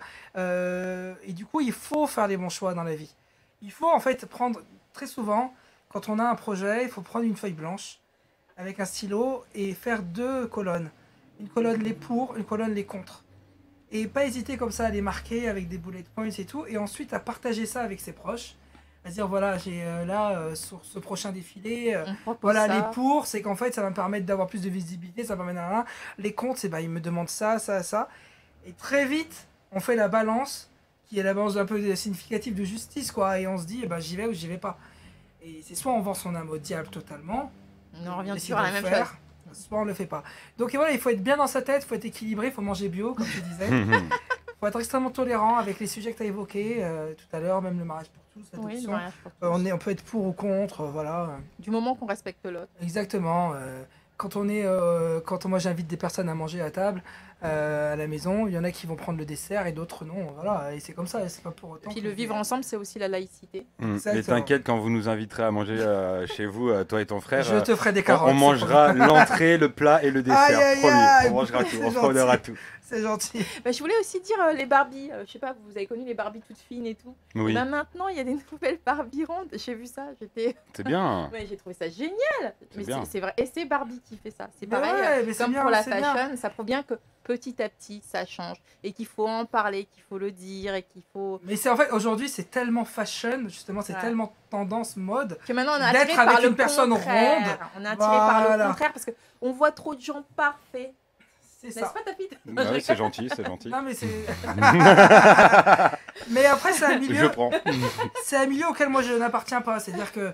la perfection la perfection, évidemment, je n'appartiens pas à ce milieu-là. Et puis le milieu de toute façon, est-ce qu'elle existe? Voilà, moi j'aime beaucoup. Si on n'est pas retouché, hein. Je fais attention. Voilà, on aime beaucoup la mode avec mon frère et tout, mais on n'a pas cette culture de dingue. Moi, par exemple, est-ce que vous avez fait de la chirurgie? Jamais. Ce qui s'est passé, c'est que j'ai eu un entretien d'embauche pour bosser chez Chanel. Oui. Quand j'ai eu cet entretien, plus que des compétences en marketing ou artistique à côté ou une émotion, il faut avoir une vraie culture de la mode, c'est-à-dire connaître les 3 pièces phares du dernier défilé. On ne parle pas de l'entreprise Chanel, on dit la maison Chanel. On parle pas des magasins Chanel, on parle de boutiques. On ne parle pas d'un sac à main, on dit une maroquinerie. En fait, il y a des termes précis. Chez Chanel, on s'est servi de Gabriel Bonheur-Chanel qui a inspiré toute la mode et ils essaient d'être très distinctifs avec une approche très différenciante et tout. Et ben ça, c'est quelque chose que moi, j'ai beaucoup aimé. Donc ça a matché pour le premier rendez-vous, mais le deuxième rendez-vous, bon, après, ça s'est pas fait. Pourquoi? Parce qu'il faut avoir cette vraie culture. Ils m'ont demandé quel est ton sac préféré, quel est le parfum préféré masculin. Mais tout le monde va dire bleu de Chanel. Mais en fait, il faut aller chercher un parfum qui est un peu plus authentique. Il faut montrer sa passion envers la mode et tout. Donc ça s'improvise pas. Voilà. Donc moi, la mode, je suis pas vraiment calé. J'ai une sensibilité sur la mode et tout, mais je suis pas hyper calé. Mais quand je travaille pour le défilé de Thom Browne, qui est un grand créateur qui a habillé Cardi B, tout ça. Et quand j'ai travaillé, je suis dresseur en fait là-bas. Hein, c'est-à-dire que j'habille en fait. Hein, je suis vraiment au bout de la chaîne. Et j'habille en fait ces mannequins. Tu es quoi? Comment ça s'appelle? Dresseur. Dresseur. Voilà, dresser. Et donc, du coup, tu habilles, en fait, tu mets les chaussures, les chaussettes, tout, le pantalon, machin, avec une image qui t'est donnée. Et c'est super bien dans l'apprentissage de la mode parce que tu appréhendes les tissus, tu vois les sensibilités, tu vois les créations et tu vois comment ces mannequins... C'est pour ça que tu disais que tu es aussi assez simple parce qu'on voit que tu n'as pas un ego surdimensionné vu que tu habilles d'autres personnes. Ah, franchement, moi, j'ai pas du tout... je suis quelqu'un de très, très, très, très simple. Vraiment... T'as le style, mais tu restes simple à l'intérieur. Et même, voilà, moi je suis très, très, très, très simple. Après, j'en fais des tonnes. Ouais. Est-ce que le style, c'est pas une carapace? Non, j'en fais des tonnes. C'est-à-dire qu'en fait, j'en fais vraiment des tonnes parce que j'ai un titre dans mon EP qu'on va pas mettre aujourd'hui, mais qui est J'en fais des tonnes. Et c'est quoi que tu vas chanter en live? Le deuxième titre que je vais interpréter, c'est Gilet gris. Gilet jaune. Non, c'est Gilet gris. Pourquoi? Parce qu'en fait, quand j'ai vu ces gilets gris... ces gilets jaunes. Ces gilets jaunes, pardon. Dans la rue... parce qu'ils n'arrivent pas à finir les fins de mois. Revendiquer, oui. Ça m'a énormément touché de l'intérieur. Je me suis dit, mais ces gens-là, comment ils font quand on a une famille, de ne pas avoir à manger, tu souffres, hein. Être au bout du bout, crier comme ça dans la rue, on dirait, chez nous, c'est la chouma. Et du coup, on arrive à un stade où en fait, on est obligé de le dire haut et fort. Et ça, c'est quelque chose, on perd un peu en dignité aussi. Quand tu le dis haut et fort, tu te prends... Ouais, clairement.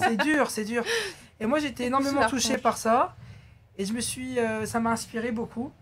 Je suis pas un gilet jaune, mais ça m'a inspiré beaucoup pour créer une nouvelle chanson qui est Gilet gris, où c'est un mec qui est vraiment au bout de sa vie, qui téléphone à sa nana et qui lui dit chérie, en fait tout va bien, mais en fait ça va pas en réalité. Et il prend le flingue et il se tue. Pourquoi? Parce qu'il a plus d'oseille. Parce que il dit toujours tout va bien, puis à la fin on s'aperçoit que tout va bien. Il craque. Il est en façade et voilà, et il craque. Il est dans la résilience, mais en fait une résilience à 2 balles. Et là vraiment il craque et il dit je vais en rester là. Ne me retenez pas.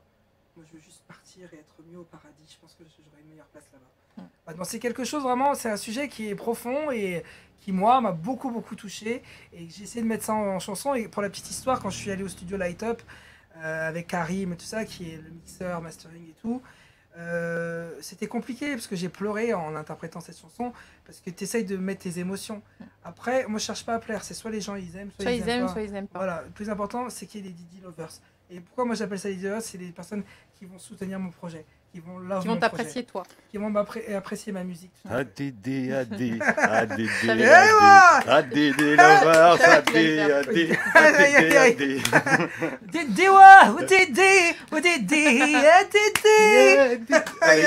Ça c'est Chapraled. Il y a un petit fond de Michael. Là, quand tu as fait à la Michael Jackson, un peu. Non, franchement, je trouve que t'as une belle voix, franchement. Michael Jackson. Non, mais voilà, en fait, Thriller. j'ai du coup sur ce projet composé toutes les mélodies. J'ai écrit tous les textes. C'est mon bébé. C'est ton bébé. Et en fait, quand j'ai dit ça la dernière fois, je me suis retrouvé avec les One Direction. Je me suis retrouvé avec Jerry Halliwell des Spice Girls, etc. Je suis là aujourd'hui, je suis avec vous. Donc, on va monter ensemble. Et le plus loin Inch'Allah, possible. comme on dit chez nous, Inch'Allah. il faut croire en ses rêves et ne laissez jamais personne vous démonter. Ne laissez jamais personne vous dire que vous êtes une merde. Parce que la merde, c'est juste ce qui sort du cul.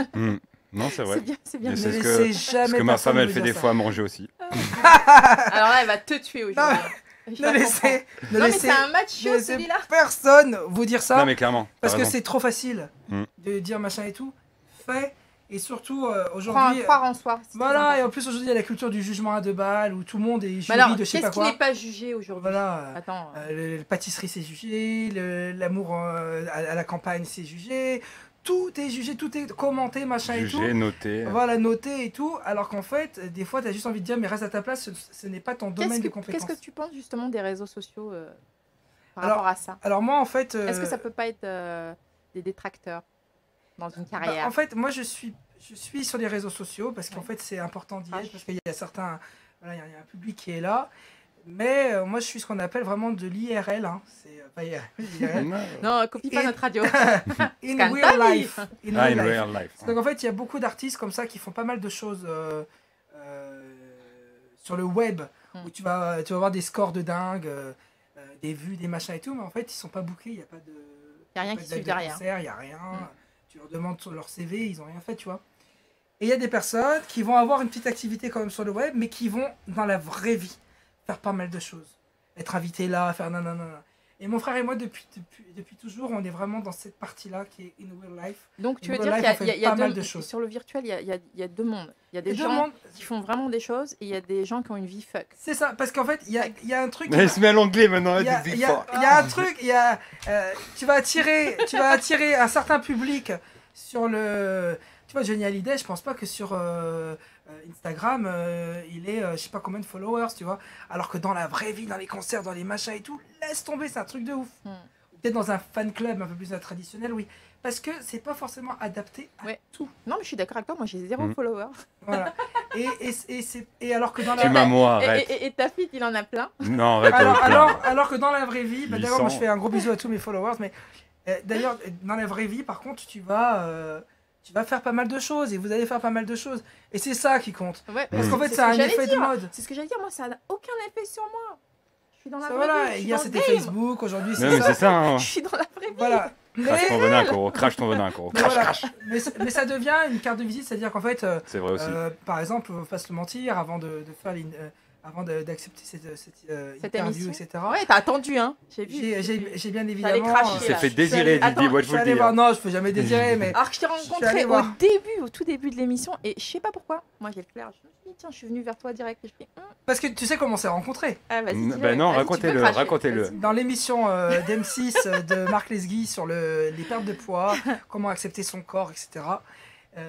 Où tu avais un panel d'une trentaine de personnes, Ouais, il y voire avait 50 personnes, 30 personnes qui étaient là pour réapprendre à manger, avoir des astuces, pour parler de leur style de parler vie. de leur style de vie, de leur background, de leur parcours par rapport à De la leur perte de parcours. poids et tout ça. Vivre vraiment une expérience, c'était la grande expérience en fait d'M6. Ouais.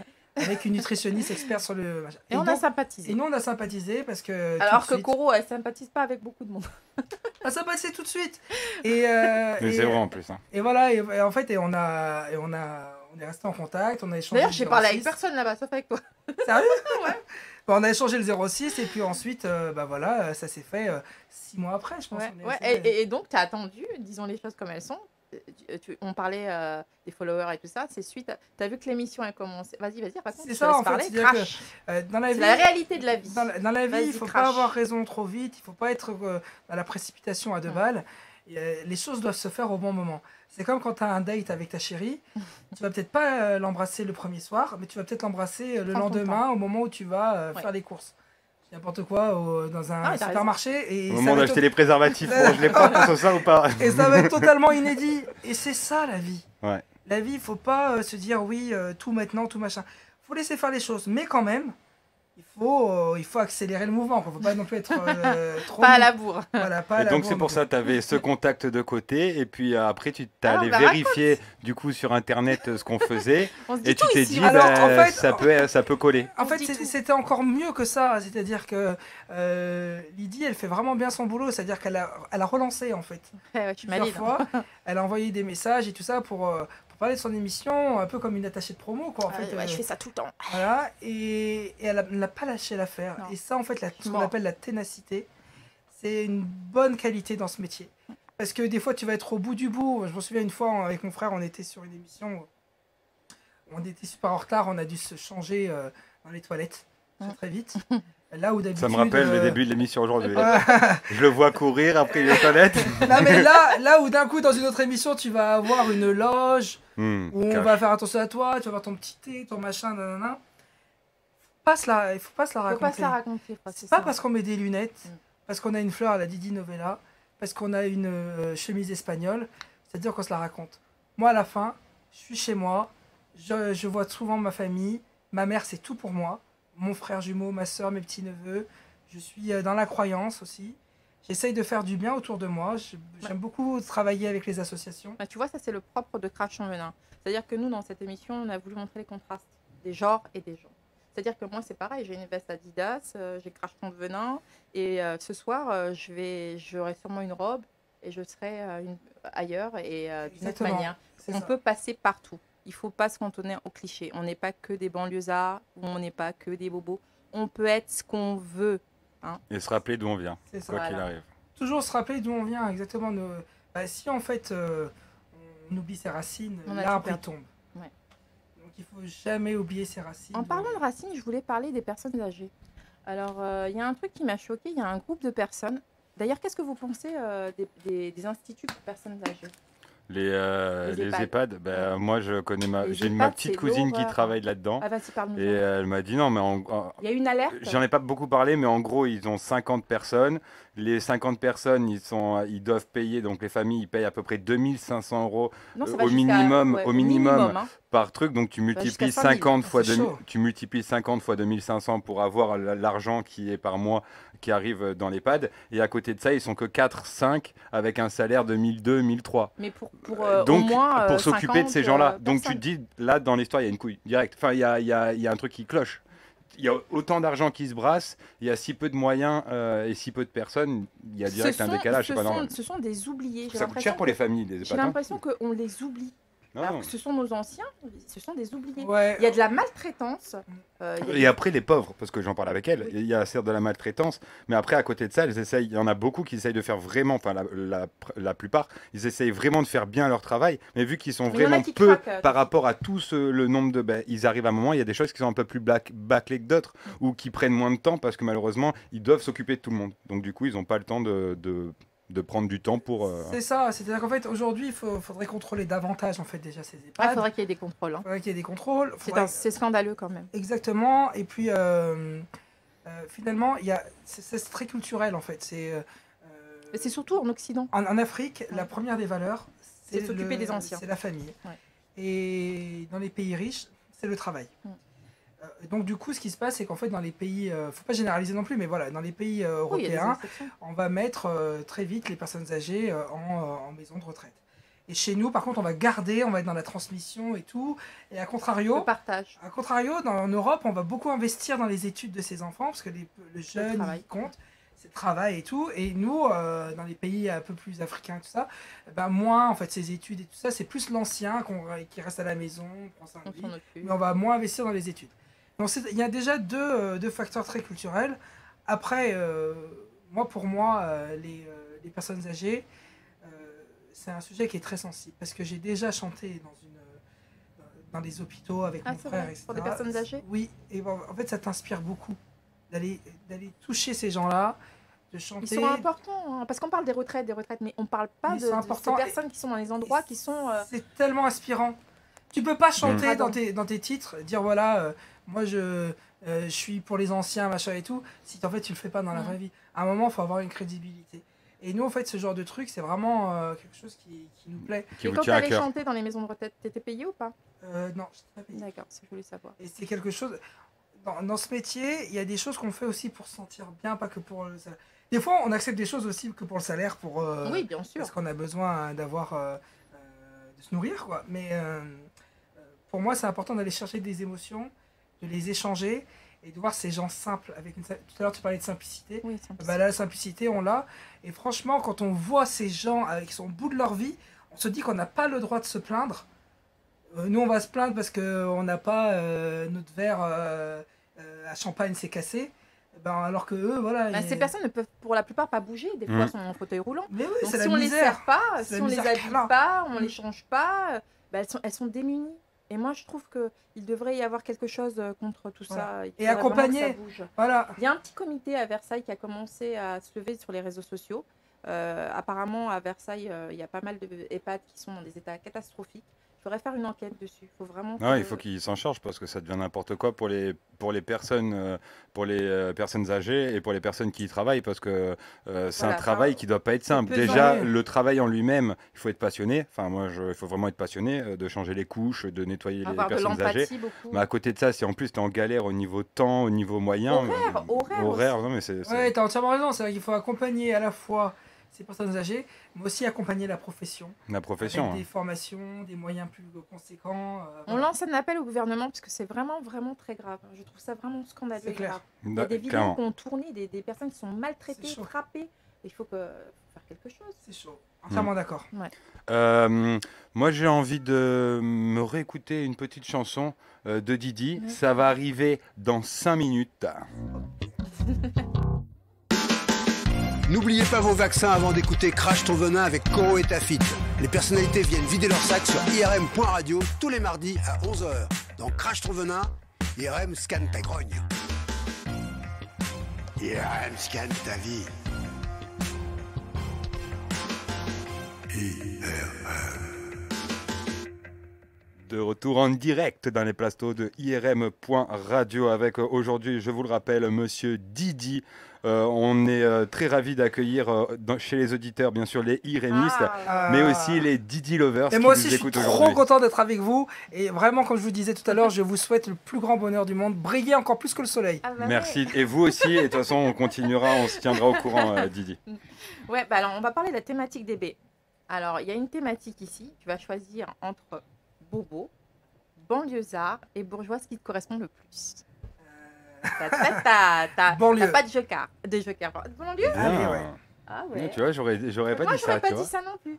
Tu vois non, moi, c'est la banlieue. Comme quoi, il faut pas se fier aux apparences. Exactement. Alors, moi, je suis né dans un quartier qui est donc à Moreno, à Saint-Étienne, où il y avait, en effet, c'était un quartier quand même assez chaud, parce qu'il y avait des voitures qui brûlaient, tout ça. Mais encore une fois, c'est l'éducation des parents qui fait tout. Ah, mais l'éducation, c'est le tout. C'est-à-dire que, voilà, et les choix, comme je disais tout à l'heure, on est responsable, c'est de s'entourer des bonnes personnes, etc. Et de se dire que dans cette banlieue qui souffre, il y a de bonnes choses, il y a de la créativité, il y a de l'audace, il y a de tout. L'intelligence, il y a vraiment de très belles choses. Il y a de la folie, il y a de très belles choses, et de partout. Et il faut valoriser ces banlieues, il faut les valoriser. Le vivre ensemble. Tout est possible. C'est ça, et d'ailleurs on a écrit avec mon frère une chanson qui s'appelle Vivre ensemble, où en fait on parle vraiment de ça, on va même plus loin, on parle des immigrés. Non, en fait je suis pas du tout dans un délire pompeux, etc. Moi, pour moi c'est vraiment, je n'oublie pas d'où je viens. Oui, c'est bien. Alors moi je vais faire ta dédicace, c'est parti pour la dédicace. Parti pour la dédicace de Coro. Yes, ya. Alors Mehdi, tout comme... je fais en même temps pour tous les Didi lovers. Vas-y. Allez, let's go, vas-y. Parti dédicace à Mehdi. Mehdi, comme Samir, tu es épanoui, noyé par la passion et l'ambition. ta volonté, ta force d'esprit et ton acharnement seront payants. Quelle beauté d'âme, quelle générosité de tout vouloir partager malgré vos états d'âme. Vos esprits liés à la mort, à la vie vont exploser dans quelques années pour surfer sur la douce vague du succès. Oh, merci beaucoup. Waouh. Merci beaucoup. C'est parfait. N'oubliez pas vos vaccins avant d'écouter Crash ton venin avec Coro et Tafit. Les personnalités viennent vider leur sac sur irm.radio tous les mardis à 11h. Dans Crash ton venin, IRM scanne ta grogne. IRM scanne ta vie. IRM. Retour en direct dans Crash ton venin sur irm.radio avec aujourd'hui Didi qui nous présente son projet Didi Novella. Exactement. On va continuer avec un deuxième live. Inédit, c'est la première fois et j'ai choisi IRM Radio et c'est le titre Gilet, cri, let's go.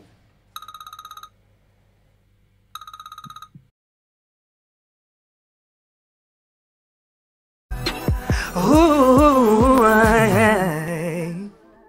yeah! Thank you! Je te jure, je me laisse emporter, mais vraiment, je kiffe, et on va suivre ce projet. Il sort le 15 novembre. Tout à fait, le jour de mon anniversaire. Ah, elle est très belle cette chanson. Et franchement, magnifique. Ouais, vraiment. Merci, c'est gentil. Et sachez qu'il y aura le replay de l'émission sur les réseaux sociaux. Donc dès cet après-midi, dès la fin de l'émission, vous pouvez aller directement sur Twitch TV. Vous tapez irm.radio et vous avez directement le live d'aujourd'hui. Sinon, à partir de demain, nous apparaîtrons sur YouTube. Yeah. Donc vous aurez le podcast de l'émission sur YouTube. Mais en attendant, pour voir le live son-chant, allez sur Twitch, car il me semble qu'avec YouTube, on va être embêté au niveau des droits, parce que YouTube, ils sont assez embêtants pour ça. Ouais. Mais en attendant, vraiment, merci à vous. Didi, d'être venu dans Crash ton venin avec Coro et Tafit, cette émission que vous retrouvez tous les mardis de 11h à 13h. Merci, à très vite et Inch'Allah, plein de bonnes choses. Inch'Allah. Et as-tu, toi, du coup, avant qu'on laisse l'antenne, as-tu des choses à dire concernant ton projet? Bon, c'est pour le 15 novembre, mais si là, tu as encore le temps, si tu as des messages à faire passer, n'hésite pas. Évidemment. Déjà, je voudrais remercier tous mes Didi Lovers. Aujourd'hui, on est une petite communauté, mais demain, on sera fort, on sera tous ensemble et on va se battre pour porter très haut Sam X Didi, voilà, vraiment. Et restez vraiment en alerte parce que il y a pas mal de bonnes choses, je suis très fier de ces choses qui vont arriver dès début novembre, voilà. Et avec ces 5 chansons, dont un duo avec ma mère, qui est totalement inédit, excusez-moi, ça me donne beaucoup d'émotions. Qui s'appelle Anna Wood Familia, je suis un fils de bonne famille, où là c'est aussi une très très belle novella, j'espère que ça vous plaira. Ah, ça nous plaira, si c'est dans le même ton et que tout ce qu'on a entendu de toi, c'est sûr et certain que ça va nous plaire. Merci. Ah ben, ça vous dit, Coro, d'ailleurs... Attends, moi j'avais un message à faire passer. Alors déjà, je voulais dire que c'est un peu plus sérieux. À l'heure actuelle, il y a 122 femmes qui ont été tuées sous les coups de leurs compagnons ou ex-compagnons depuis le début de l'année 2019. Et ce soir, il y a un Grenelle qui se tiendra, j'en parlais la semaine dernière, à Bégin, à l'hôpital Bégin à Saint-Mandé, justement pour parler de ces violences et que faire pour les éradiquer ce fléau. C'est important de le signaler. Voilà. Donc si vous voulez faire partie de cette soirée-là, n'hésitez pas à vous rendre sur le lieu. C'est à quel endroit, tu as dit déjà? C'est à Saint-Mandé, mais bon, il fallait s'inscrire. Saint-Mandé, voilà. J'en parle quand même, mais je trouve que c'est quelque chose d'important. T'as raison. Et d'ailleurs, on va continuer à se faire plaisir pour terminer sur une belle touche. On va s'écouter Invincible. Invincible, ouais. Ça fait plaisir. Didi, on en profite jusqu'au bout. C'est parti. Et Invincible, excuse me for my English.